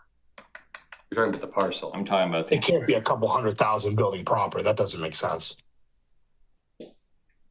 Sorry, based on the concept here, right, there's about 500,000 square feet of commercial, at least at the quick glance, without running all the numbers in the bottom. There's about 600,000. The residential is about 450 here. Sorry, yeah. So if you take out maybe the arts and culture too, I mean, you're looking at 700,000 square feet of retail office. That resides today? No, that's in this proposed concept. About 700,000 existing today. So it's a wash, I think. Include RML. Okay. All right. So then, if it's a wash, John, what do you think? Would you say that in turn kind of? I think it helps. I mean, it's not. Yeah. It's a net positive, I would think, in that sense. And all industrial is created equal in terms of tax. I think. I have to look through it. But I think CIP is all, commercial, industrial. Right. Yeah. Well, I think so. So this is what I was attempting to allude to before, John. The type of commercial, industrial that we have today cannot support, or maybe they can, but not in a larger scale. They're not, to your point, national anchors. They're not able to withstand maybe a larger tax basis. So, let's look down the road 5-10 years from now and say we are able to achieve the ability to tax big box more than small box, right? That would be a big lever for us to be able to increase our tax base, and they're going to want to be there. Right, if you're going to go put in another Market Street in Reading, they're going to want to be there. We're not going to have an issue, I think, filling that type of development. That's the exact type of development that, having literally done this for a major corporation for the better part of 15 years, we would target an area like this. I put a store in Linfield Marketplace when they were doing that because that is where our clients are. So I think it's kind of a field of dreams thing. If you build it, they will come. But I would tend to agree with John that threading the needle, and I've said this every single meeting, this is an all or nothing proposition. I do not see a world where you achieve this type of development if it isn't done in large swaths. It's going to be next to impossible. Are you saying that for consistency's sake or because it's not efficient? You can't get economies of scale? What's your reasoning? Right. By large swath is like one individual parcel, and let's just call it like a Stop and Shop. Is that a large swath or because it's one parcel? Well, he said all or nothing. I'm trying to figure out, does that literally mean it's the whole Megillah or can you do, say, a quarter? I would say if you were to look at the development from their graphic where they have the buildings laid out, Okay. And then you look at the required infrastructure to support circulation. And then you can devise from there, if you were able to overlay the existing with the proposed, you can kind of see what you need to take out in order to achieve a quadrant of it, let's say, start there. And you'll see that it's tenuous. You're having to grab parcels from multiple owners to achieve the open space. And then when you burden one piece of that development with that level of open space, it's going to be hard for them to pencil it. You have all your. So you keep, cover. yeah. Okay. So you need the economies of scale of the entire development. In most cases, maybe not all. We'd have to really dig into this, but to be able to afford achieving all of the design elements that we want into this, it's tough. And don't get me wrong, like this is our last opportunity, and I think it warrants it. And I want to see it. I'm just, being a realist here. This is the type of thing where, nasty words like eminent domain need to come out because it's the only way I see this happening. Unless you have a major corporation come in, like a BlackRock that's going to come in and buy all this stuff up. And I just, we don't want that either. But so here we are. You're in this space. I'm not. But does it make sense to disenfranchise 2 grocery stores and a large property owner to replace it with 3 grocery stores and a bunch of mixed use? You get my point? I mean, yeah. No, yeah. This is a conundrum because nobody's going to take a great triple net. Anybody's playing the long game. They're not going to go take a great triple net and say, I'll take the payout today, especially when they're legacy planning, which I know a few of them are. So this is a tough one. I know there's a parcel for sale now in this area. It's a good size one. I've looked at what can be done there, but if you kind of overlay what the proposed is in comparison to what is available right now, it's a start. And then what happens is when they go one off and then you have somebody come in who has an alternative idea, like look at the Bertucci's for instance, right? You've had a large investment by a local restaurateur just come in and redevelop that space. They're going to need 7 to 10 years to recoup themselves. They're not going anywhere anytime soon. So we just hit the reset button on that parcel. It's tough. So, but I love the design. I think you guys have done a great job with putting together the thoughts, the layout. So I think it works. Yeah. But that's just hypothetical, right? So like if this Yeah. person is coming in, say Bertucci's stays a restaurant, it can stay a restaurant parcel forever, or next time somebody comes in and wants to build something there, it has to be multi-use. It could be mixed use or commercial use. only. So I just want to be clear because this was a Yeah. big question that came up a lot with the other zoning discussions, and it'll come up always. But we are planning for future. The plan that you showed of the density and Yeah. the layout is not happening. Right. No. Right. See, that's a critical thing that we've said at all these public outreach events. This is not like a 50-acre private parcel like you'd find like a Wayland Town Center project was built on or something like that. So you really the test fit master plan exercise here is really to understand if you have a certain vision for a walkable mixed use environment of a certain scale, what type of zoning mechanisms would help facilitate that type of development? What would encourage the right kind of development patterns that would be consistent with Reading, but provide the opportunity for this type of really a TOD neighborhood? And it would allow for what we had earlier is like, one-off people if they wanted to, or a big group. Where are we gonna put DPW? Well, DPW can stay. Everything can stay. Everything can stay. It's just the No, zoning this plan allowances. contemplates that they don't in that No, environment. right, they actually are still here in this scheme here. Lower in that district, and these are some of the questions, right? Again, if we continue this effort, like in that specific pocket of this district, like, is that something we say commercial / light industrial only, or do we open it to mixed use and multifamily? Well, I don't think we can put multifamily in there if you only have one exit road. Right. You really can't. Like, I feel like until that road is built, that's not happening, just for safety and. Well, Yeah, so that's exactly my point. Like, you need the infrastructure created in order to do this, and this is built on a quasi-grid system. So how do you go about achieving this on a one-off basis? And how do people, like, even take my firm, for example, how do we come in and underwrite box by box in here?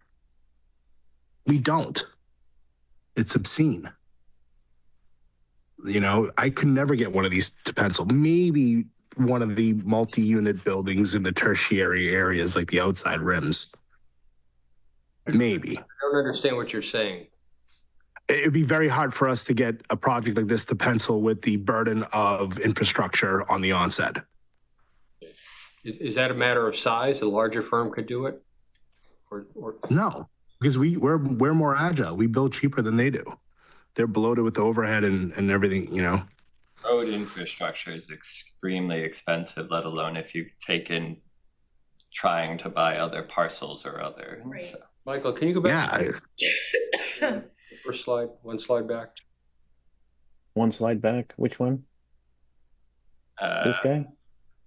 Yeah, the only way this would make sense is if you look at this as the 4 points of a compass, north, south, east, west, is if you took like the east side, what is today? Yes. Herrig and Bertucci's. Correct. And Correct. said that's only 3 buildings. And It's got to happen in quadrant fashion, John. That's right.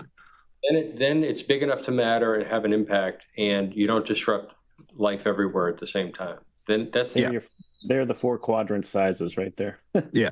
No, exactly. And that's what that view is what kind of was making this make sense. But go back to your proposed design. And this is I'm going to show you where the points of failure are. And I think it's, you know, and I get it. This is kind of an exercise in futility, but no pride of authorship here. Nobody's goat is getting gored. Well, not only that, but yeah. a year and a half of meetings, so. No. And I've been given the same feedback over and over again. But if we look at, you know, the Carrick side, or what was the Carrick side, right? How do you take out an office building of that size and are able to offset it with a triple net lease from a supermarket? All the expenses of taking a building down, Right. only to put something else up. The answer is you cannot. That's this diagram, right? Wasn't to say we only want to allow 60,000 square foot commercial there. It was about kind of those conversation pieces, but like the zone, Yeah. I'd say we'll let you build a 6-story office building on Walker's Brook Drive. So in 15 years, if someone says I can make better margins with us, I mean, that's probably a 6-story existing. So I'd not The give it guy's the best point is a good one. example. We shouldn't illustrate something that is unlikely to happen. We should try to. No. Well, I think this is done. Sorry, go ahead. I think no, I just was going to say, Guy, as you probably know, because I think you've seen some of these before, but we did so many different iterations of this plan, and some of them worked with existing buildings. So, for example, we had schemes where we were leaving some of the office buildings to the east here. We had schemes that left the market basket intact. We got rid of the Stop and Shop, and we tried to work schemes around that. So, and again, this is not a proposed development plan that a private developer is putting forward here. This is something that allows you to understand the capacity for mixed-use development on the site. Anyway. Yeah, no, I understand. It's almost frustrating to see because I would want this tomorrow. It'd sign me up. I'm in. you know, so I'm just trying to knock my head against the wall. Like, how do we actually right zoning that would achieve this and help it actually come to life.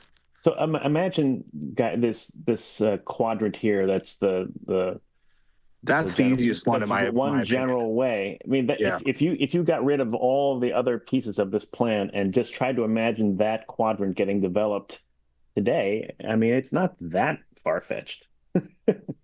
Well, there's a lot of open space, but yeah, that continues to offset, but there's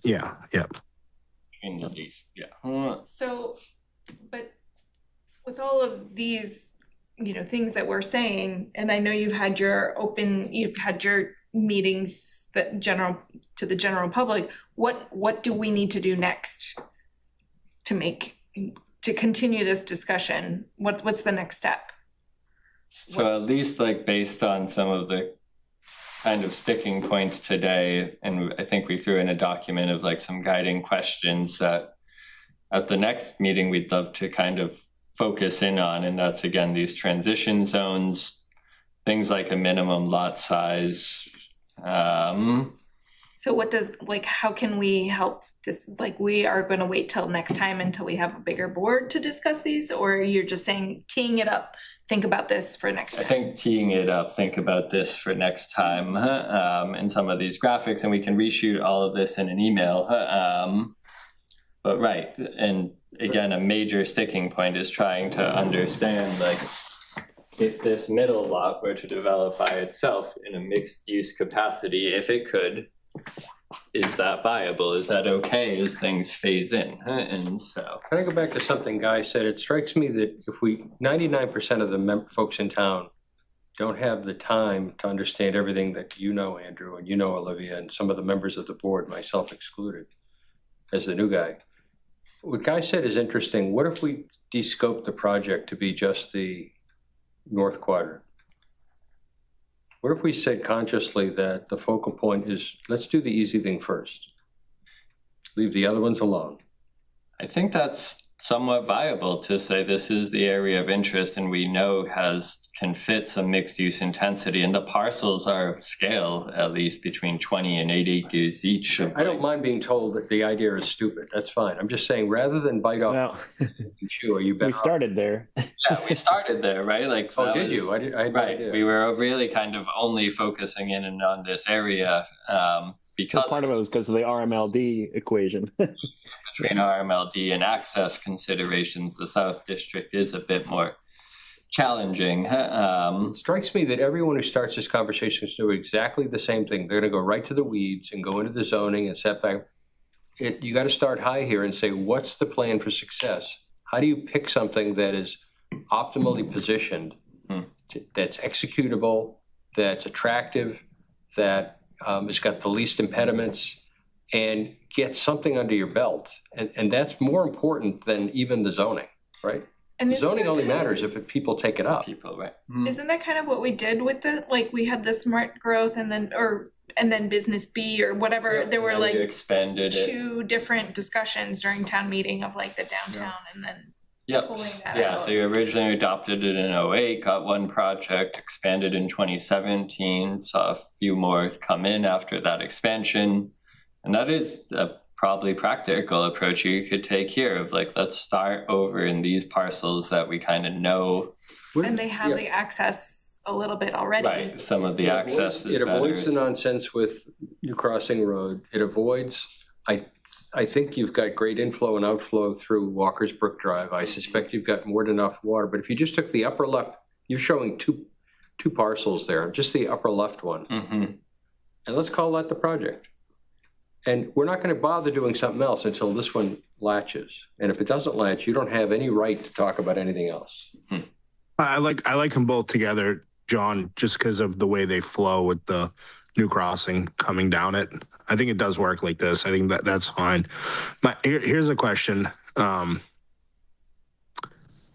we done an economic feasibility study, taking this a step further and having a market evaluation of the properties on site today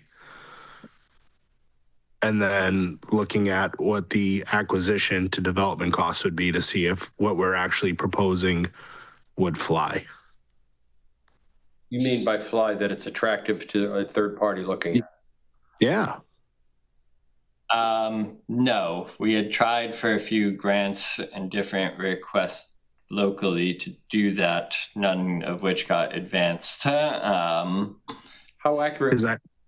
I think that's putting the cart before the horse. How Why? Go ahead, John. Yeah. If you were within plus minus 50%, does that answer the question? Do you need it to a couple decimal points?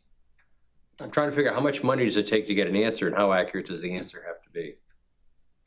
I mean, the data's out there, and it's even easier today with the tools that exist. Is it one? I mean, we're in the midst of using AI to build tools where we can underwrite land by clicking on a map to a models that we've built within minutes. So it's easy. I just don't know if we've spent the money. No, I mean, we tried to make that ask to the state and to others. But I guess in full honesty, my assumption of like 30 units per acre over a 20-acre parcel allowance was getting at least enough density and allowances to make something feasible. I don't know. Well, Andrew, it might be worth mentioning that with the steering committee, we did have a private developer who does projects of this scale in the Boston area come and talk with us about this site, and he spoke incredibly favorably about this opportunity on this site. I mean, it's he said he would like to see even more dense, more intense development, but it's obviously a fine line with what the community would. Yeah, that's where I was headed. I don't know if the density is sufficient. That's kind of where I was leading to. I'm looking at the square footage numbers. I'm thinking about the takedown, just using rough numbers. I'm looking at the cost to construct the various asset types. Yeah. Or rework them. It's somewhat, I can't do that level of math just in my head, but gut check doesn't seem right. Not enough. Right. Not that I want so much more, but I think if we at least at a minimum approach this in an honest fashion and say, hey, let's get it, we've already invested so much. Let's not go waste time writing zoning and then this doesn't pencil. Right. And that's where like some of the questions, like what is density maximums, right? Are we back in that ball game, or does that limit what you could possibly see? I think you need some elements of controls on density, but you could take that like you did the downtown to start, which is your parking and open space and building square footage requirements, less so than the density numbers themselves. Or you do say, right, we'll allow 30 to 40 units per acre, possibly by right, with upwards to 50 by special permit if you really need something like that to work. Yeah. I mean, I think this Trio Newtonville project is a really good example. I don't know if you're familiar with that guy, but this is the Mark Development Project, and it's 140 acres. I'm sorry, 140 units on less than 3 acres, and it has some parking on grade in the back, some parking underneath the buildings, and it has ground floor commercial space and restaurants. So, and it's basically 4 to 5 story buildings. So that's the sort of level of intensity of development and height, with all those parking and open space requirements fulfilled, that would get you that scale of development. Yeah. I'm just looking at, when did this one get taken down and built? Oh, this the Trio was within the last 6 or 7 years. Okay, so in between all that, that was when money was at a historically cheap rate, right? Mm-hmm. And that level of development was able to, people were willing to pay $100,000 a key. Newtonville being a bit of I'd say an elevated market, but comparatively speaking, if we're looking at Reading, you know, today, what is a key valued at? And then you look at the amount of the density that you're allowing, right? And then we can back into what an acquisition number is. And then we look and say, okay, hey, Mr. Landowner, if we offer you this tomorrow, would you accept? And, you know, that's a reasonable question. And then you go back, you backtrack into it. But I can tell you, you know, at a certain dollar value, simply what level of development would work or not work pretty easily. And I think we should at least spend a little bit of time, Andrew. I don't know if we can create a working session for this, you know, and try to fill in some blanks on our own if we can't get the funding for it. But I think something like this warrants our attention in a greater fashion. And it's not our job to, you know, we're not speculators, but I think it deserves it just to make sure that we get to that point. Yeah, I mean, if I can find some tools and poke some partners, including possibly even yourself, of like what are areas we can plug in and start to look at these things, to me, that's certainly something, again, we've been trying for, because just like you, we want the zoning to work and get something. Yeah. So Yeah, I would be happy to even just, I don't know what the laws allow and not allow, but, you know, if we brought in, much to what Michael had mentioned earlier, where he had a Boston developer take a look at it, right? If we brought in some different size firms, even ones that I know, and kind of just had them, you know, workshop it, right? What do they come to as a consensus as a group? Because these people that are actively trading in these spaces, and right? Something as the bylaw progressed, we certainly wanted to try to And reach I out think to that's developers. a good segue into the question. Like, could we talk through the questions that you have for us, just so that maybe we're not answering them now, but like one of them is talking about making an overlay, but like also addressing some of the problems or some of the statements that we have for the underlying district, right? Like, what are you asking overlay versus a new district? Like, because some of these things, like a storage facility, a data center, vehicle lot, like, would we be disallowing them for the whole district, or would we just be disallowing this district? Like, yeah, and that's the harder part of that. But like, yes, that was in. I'm sorry, I'm trying to find can you them. explain like some of your questions so that we can do research? Yeah, and based on tonight, I'll probably have new ones. That's fine. But that's what the iterative process that you're trying to go through is, right? So like starting at the first one of like, I do think it makes sense to tee this up as an overlay, right? You have a cleaner bylaw that's specific to this area rather than 8 different sections of our existing bylaw, similar to how smart growth is structured. But with the asterisk that, right, something like a storage facility is still allowed in the underlying zoning and could be developed on any one of these parcels, probably, should they come in first. And do we want to think about that in the underlying? I don't know exactly how you separate those two? How you separate that to this specific series of parcels or piece of the industrial district. I'd have to think about that a bit more, but is that Andrew, sorry for asking the dumb question, because I don't pretend to be a zoning expert. So can we not write a zoning where any of the preceding uses or uses that we don't want that don't fit in with the desired outcome are no longer allowed under the new zoning, and whatever's there existing is grandfathered and moving forward? And the question is like, right, like if we applied that to all of industrial district, like I'm just going to call it a car dealership, right? And we said no more car dealerships, entire industrial district. Over the entire industrial district, does that make sense? Or do you try to like limit it to this specific? Right. But it might make sense.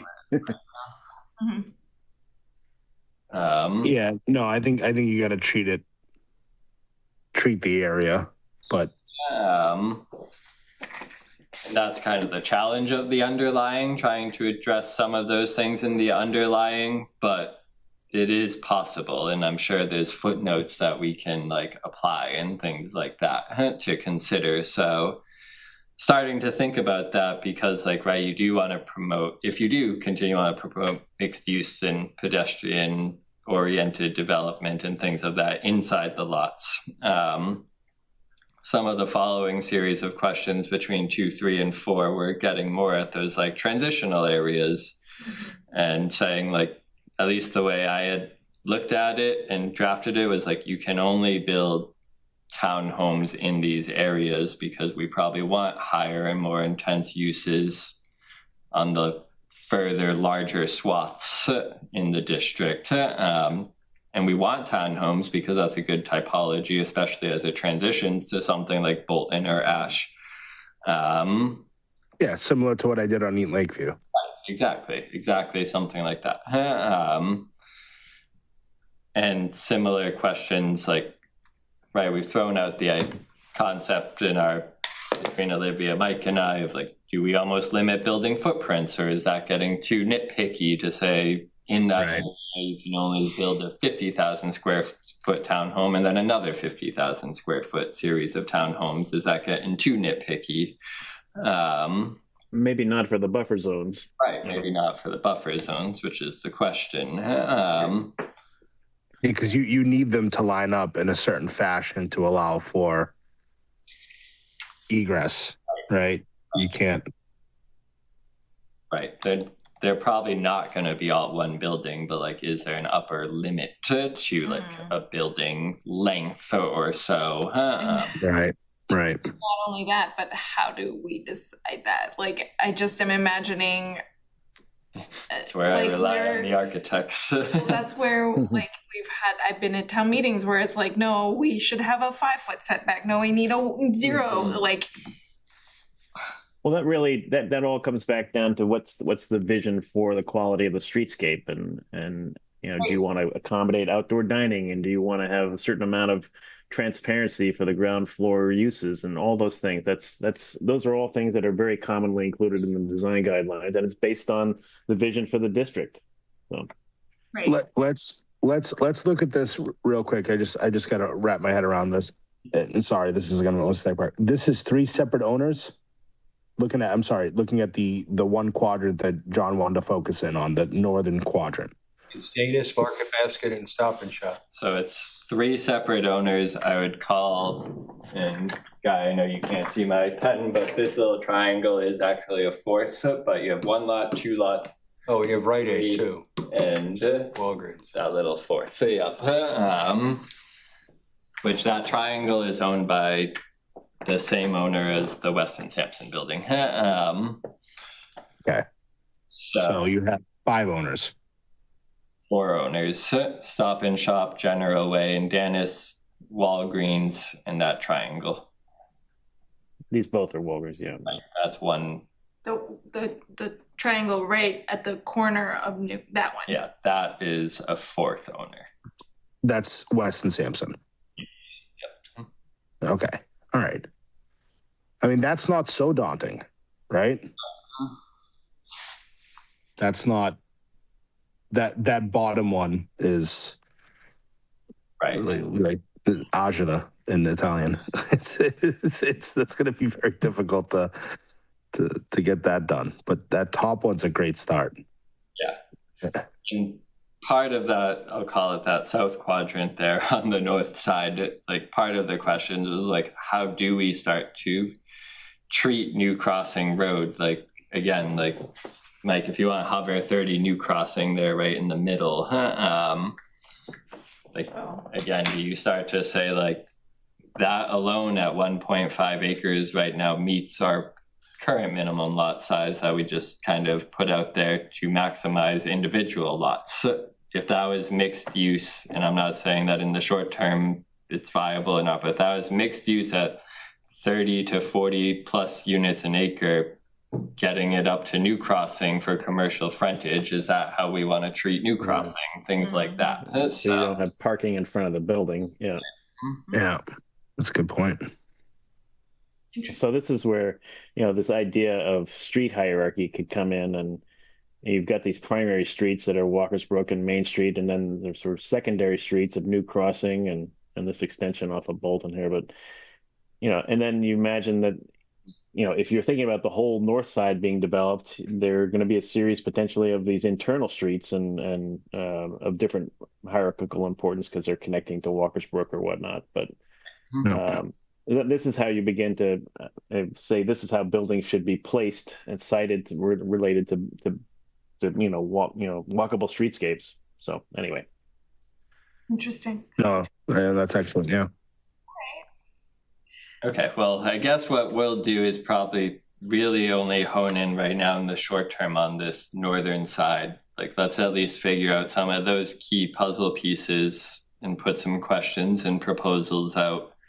If they start to transition down, right, and we start to work through it, and it feels like some of this other area we should look at, like, we got it all, and some of it can translate over, especially like between the Bolton and Ash buffer zones and things like that. So we can start to kind of consider those things. But if we at least maybe at the next meeting focus in on some of that north quadrants stuff, I'll start to really push Seymour on some sort of economic analysis. And Guy, I'll probably reach out to you. And we'll just keep working from there, if that makes sense. I mean, yeah, we can, it feels like we could discuss this for the next I love it. I can talk all night, yeah.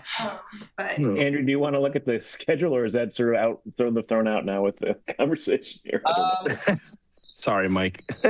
No worries for me. I could do this for another 3 years and be very happy. No, I don't think it's thrown out. These were just kind of the key CPDC meeting dates, and like you can see below some of the kind of bulk stuff we wanted to try to tackle between like now and summer. Like, again, getting these uses and controls situated so that we can also start to consider the affordable housing requirements, because as Guys alluded to, right, open space, parking, structured parking, roads, let alone affordable units, all starts to like chip away at what is practical to develop. And so we just want to make sure that as we look at the uses and where they sit, that everything else also makes sense with them to keep allowing for them and get what we want out of it. So we kind of figured starting with those bulk uses, controls, and allowances translates somewhat down to like the affordable housing and special permit triggers and things like that. So, but also, Andrew, this is sort of the text aspect of it. But then in the green here, I think there's a graphic component of test fits that are evolving into illustrative graphics that comes along with that. So these are kind of the tasks down here in the purple section, and then up on the top was an attempt to say, well, this is how many meetings you may want to have of various kinds, and what entities might you want to engage along the way. And you can see it's just a ton of meetings over these summer months here. So it's an interesting process to get to November. yeah, I mean, that's going to be tight. Especially, we know summer is challenging to get people here.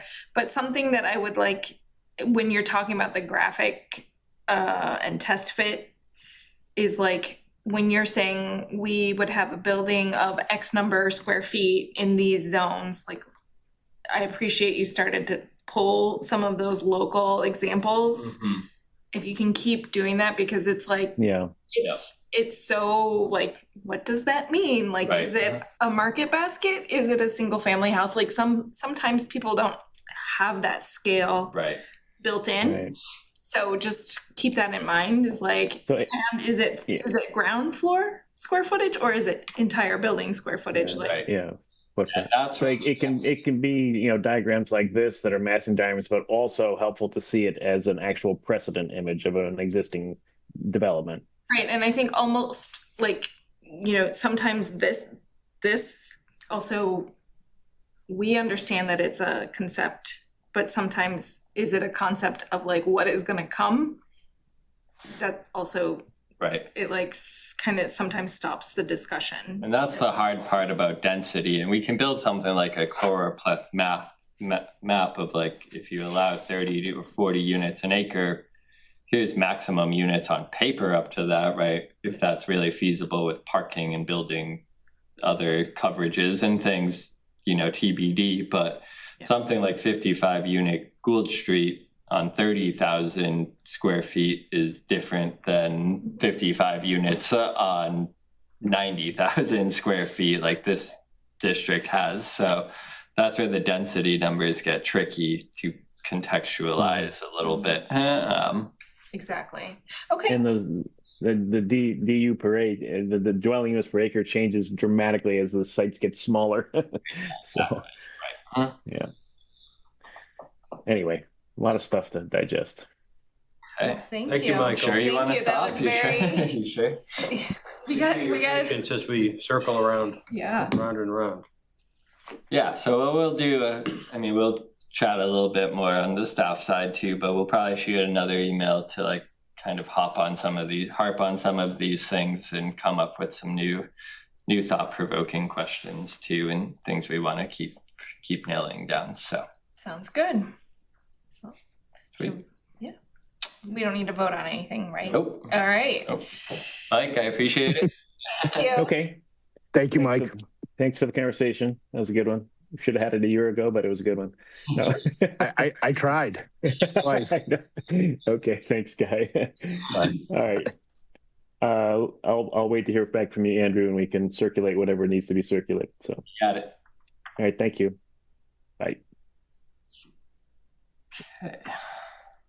So the next we have is the subdivision rules regulations amendment fee filing schedule. Pose the same question I posed last time. You might want to wish for a bigger board on this one. I think we're meeting the intents of the language, but to kind of all Okay. make sure it's there. I defer to you guys. Again, the goal of just updating fees on the subdivision bylaw.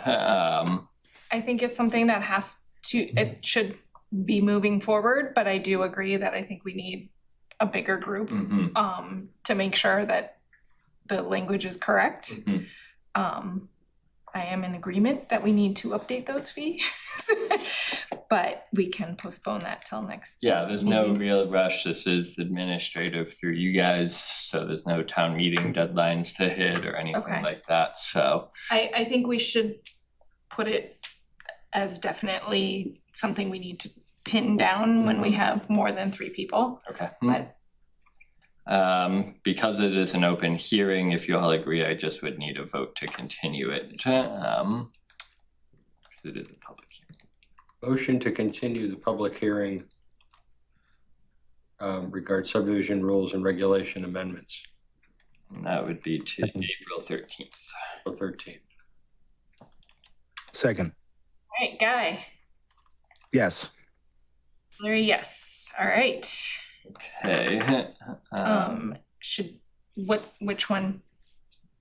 Recal or minutes? Is there a Reader's Digest version on Recal? Yeah, so what we have, and there's nothing that the board needs to vote on tonight or anything like that. I just wanted to give an advanced heads up.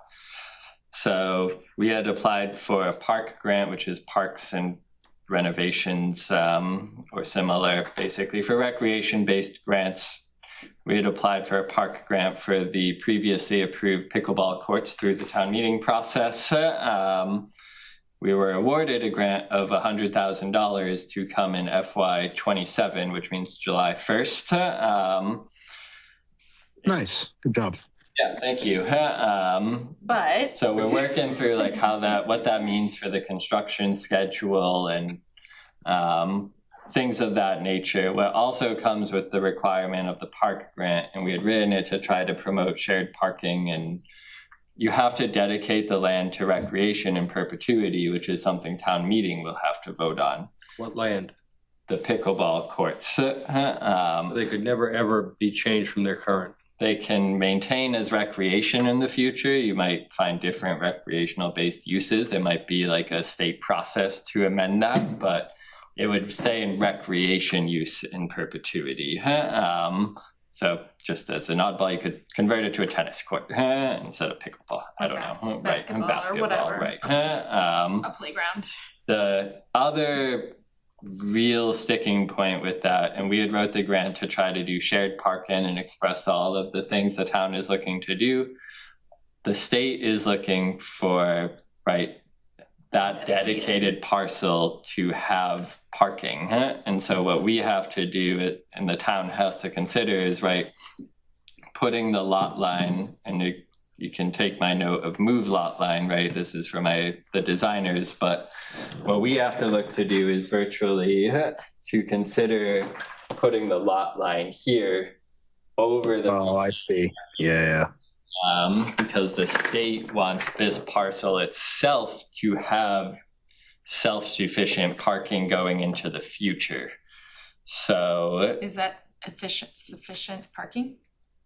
to them, yes, this would be an appropriate count. What we also have to consider now, right, is like, if this were to ever be its own standalone lot, for whatever reasons, 50 years from now, do we need to put in ADA spaces now in this row and start to kind of design this as if it were pickleball parking?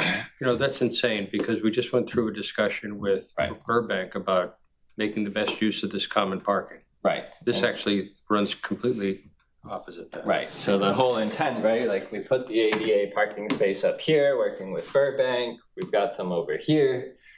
Again, it doesn't necessarily, it can't be restricted. Pickleball users have to, per the state, would have to be able to use this parking, It's up to the town to enforce that in whatever mechanisms they feel fit. Right, what I'm saying is it can't necessarily be recal only parking signage, I guess. So by moving the line, you achieve that, but this shouldn't obviate the need for the agreement for shared parking. No, it shouldn't. In some way, we got to figure out, I'm still harping on, we got to figure out how to make the best use out of what's behind, I know it's private property, but it's just open space, so people park any which way, and it's. Yeah, and so that whole shared parking agreement is continuing to move forward. The improvements as designed for the ADA space and crossing continue to move forward, but eventually Cpdc will have to endorse a full subdivision plan, which is likely at your next meeting before town meeting, but town meeting has to get in front and understand the implications of this lot line and all of that for the $100,000 grant award. So we're moving the line for the $100,000 grant effectively. Oh, I have a alternative idea. The bids came in, Andrew, right? We're under budget. Yes? Sorry. Okay. You can't reprogram that money. That's against the scope of work. You can't repurpose those funds. No, but it did come in under. Well, I'm not proposing repurposing them unless you tell me if this is, maybe I am. I don't know. Can we not just build parking? Where? In the pickleball courts? I think that was kind of another open-ended thought that isn't. Like in the Northeast? Yeah. Right. Yeah. Look at this area. At least based on past discussions, my memory was to fit in parking that wouldn't infringe on wetland buffers and you might lose a court. And so that's the fear there of trying to design it on site. It might be the right trade. Right. I mean, I don't know. This is a concern. Well, I don't know. Do you need to lose a quarter? We might be able to just throw 6 parking spaces, and the state said we don't have a hard number, but make it sufficient. Wait a minute. So those spots are serviced today by the park. What if you took the parcels, pickleball, and shifted them southwest? We start to get closer to the wetland buffer, which there's some underground. You're not on it. No, but there's a pathway. Right, there's paths and a drainage system under here. Those pre-existing paths? Nope. So they can. I mean, this might rejigger in order to make this all work. Again, the difficulties right now is the bid has been awarded. There's a construction schedule anticipated through September. So major design changes that might also have a cost. All right, just changing our mind has a cost. Right. All right. Parallel parking along the lot line in tandem straight down, get 6 of them, call it a day. Like up in this area. No, or even along the lot line right there, down. And up in You here. get fire and safety still through there? I'm sure. That was an early concept we looked at. That is, I remember that. So if we vote on this next meeting, town meeting is also in April, right? Mhm. You're saying we can get this in front of, if we get this in front of ourselves in April, we would still go to the April town meeting? Yeah, so the warrant is there, the warrant article for the Oh, it's park already grant in there, conditions okay. are in. We're just trying to finalize the plan. Yeah, And I guess. and there's only 3 of us tonight. Right, and like, I don't even know that this necessarily is a CPDC decision, right? You do have a decision of approval, I guess, for half the site. But trying to figure out the best way to meet these park conditions. Mhm. That also the funding doesn't come till July. That can impact the construction schedule, so we're just trying to figure it out and like how to proceed with the grant. So I just wanted to put it out there now, because if you get a plan in April that looks like this, I didn't want it to like catch anybody off guard immediately before town meeting, so. We have a public comment, it appears. Andrew, a couple of things, if that's okay. Sorry, Carla, you wanna just give your name and address for the record? Andrew, it's Carlo. Can you hear me? Yeah, can you hear me? Carlo, give your name and address for the record. Oh, Carlo Bacci, 494 Main Street. Are you good? Please proceed, Mr. Bacci. Thank you. So we are closing the warrant tomorrow night. And the land behind Burbank, just to correct Mr. Arena, is not private. It's our land, but it goes with the lease of Burbank. And so their lease has another 20 years, a little less than 20 years left. But I remember when we were we were talking to Edge, Andrew, I don't know if you remember, we were talking to Edge Sports a couple of years ago. I thought there was some land at the very top, just beyond the gravel parking lot, that we could have extended, because we were talking about a building, we were talking about so many different things. I thought that was, there was some woods there, but it wasn't really conservation per se, or wet, that you could get some parking out of. But anyway, I just want to, we're closing the warrant tomorrow night, and I just want to make those couple of clarifications. And the parking agreement with Burbank Ice Arena Authority is also tomorrow night, and it may or may not be finalized. I don't know yet. But even though it's on the warrant, but we just don't have the exact final. Right, I just need the plan for like the warrant reports and backgrounds to go out at town meeting. Okay. And Okay, all right. What article number is this, Andrew? 13, I believe. It will be 13. 13? Okay, all right. Sorry, it's Pick a 11. different number, please. It will be number 11 tomorrow. 11, okay, all right. Okay, I'm good, thanks. Got it. All right. Right, so I guess all in all, right, the implications of the lot line do have considerations and possible impacts for the town to consider the grant. So just want to make it completely aware. The only problem with what your proposal is there's only one proposal. Carlos would be a second and would be non-disruptive to construction, right?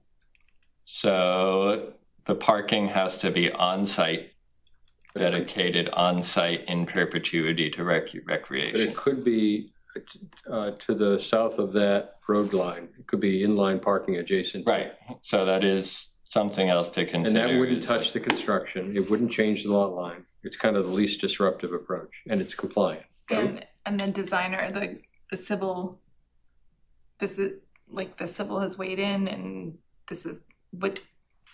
No, this was just right, like a first concept. Like this was our ideal lot line in the black that we submitted to Park. They said no. Okay. We want the parking on site. So Like, oh, we have already this parking laid out. right, without doing design changes Without and having anyone construction to costs. pay more money Right. to have anybody look at this again. you're like, oh, look, we just scooch it. Right. Okay. Right. So all of those to be considered, right? And then, yes, like any future subdivision plan, right, we want to make sure that that parking, The only problem that I fits the see with approvals to this date. is there's no access to the parking. well, that was right, something else too, like, you know, it does have this access at the crossing, and so that's why like adding an ADA space here isn't totally infeasible. Right, but Because you would have to have a street there forever. you would maintain the access ramp and Yeah. the ADA space. No, what I'm saying is like, if you kept those as your parking, Mm-hmm, if you moved them to the street, mm-hmm, you would always be able to access them. Like, should anything happen with recal, like Right, it's right, changed, right. not in perpetuity. It Right, doesn't last right. perpetuity. yeah, You've cut off your access to those parking spots. mm-hmm, So you would want to move that line over to get a car in, gotcha, right, yeah. right? Right, So if you put them on the street, you will always have access to them. right, gotcha, yes, to That's make sure someone can access these Right, spots, because of if that is the line, if that were to be the line, make sure there's enough room for access. that's what I see as Yeah, a that makes sense. That makes complication with sense. that line. Yep, Mhm. Yep. Yeah, So you could always pull off the street, park okay, in a parallel, but at this point, they're just parking spots, no access to the parking spot. That's okay, all good early thoughts, let me run it by with the groups. okay. The select board is gonna possibly discuss it with the Warren article tomorrow too, so we're kind of waiting to collect all feedback that we can. But yes, certainly considerations, so. All right. Our last agenda item is to review and approve the meeting minutes, and I'm sorry I didn't get my comments to you. I have just two. You need to approve a slew, we're a bit behind on the requirements Right. for the town So- clerk, so. So what we had in our packet, do we have to approve more than those four? It was September, October, November, and January. Okay, So we do need to approve those, she said, if we can. all right. So September, I know I had this comment to you before. Did I actually call that meeting to order? For September, Yes. I have Ms. Klish called the meeting to order in mine. Okay, because So that's maybe I not the revised one. that because we had talked Okay, about it. Okay, being that's an not what I issue had in that one. And then multiple times. at the end, when we were at the very end, maybe this has been updated, but Mhm. in the one that I have downloaded, the continued public hearing for 885 Main Street, the Primrose School, it doesn't show that, it just says we adjourned. We didn't continue that. Let me double check. I think I added this in. Let me share my screen so you can see. It lets me. Oh my goodness. I read them all. I believe I added this in. Let me just confirm. I think this is 885. At the very end. very end, I added in Mr. Arena made a motion Okay, to there close we go. public hearing, and then Ms. Klish made a motion for the board to continue the discussion. But close the public meeting, what, we closed something with, We had closed the public hearing and then continued the discussion of the draft Okay. decision. yes, that's what To- I had in my notes, Okay. so, yes. For some reason, those notes didn't come through Okay. when I downloaded these on Friday night, so. Any other comments for September?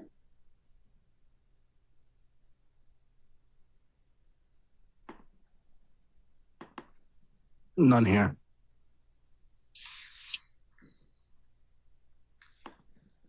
John, no comments? No comments. So we need a motion to approve, or do we do all of the meetings and? You can do all of them and I'll just put the dates in Okay, and as then amended, yeah. on October 6th, again, the ones that I have says that I called the meeting to order, so if you can just double check that one. That's For my only October, comment. Yeah. that one I also have as Ms. Klish, so I think that must have been one meeting where you. I did it one meeting where she was late, and I think, yeah, I did it for one meeting when she was late, and then it was the next few so that was the only comment I had on that one. Okay. Other comments? Other comments? Okay. And then I didn't have any other comments for November or January, because we didn't have a meeting in December. No, there were some technical difficulties.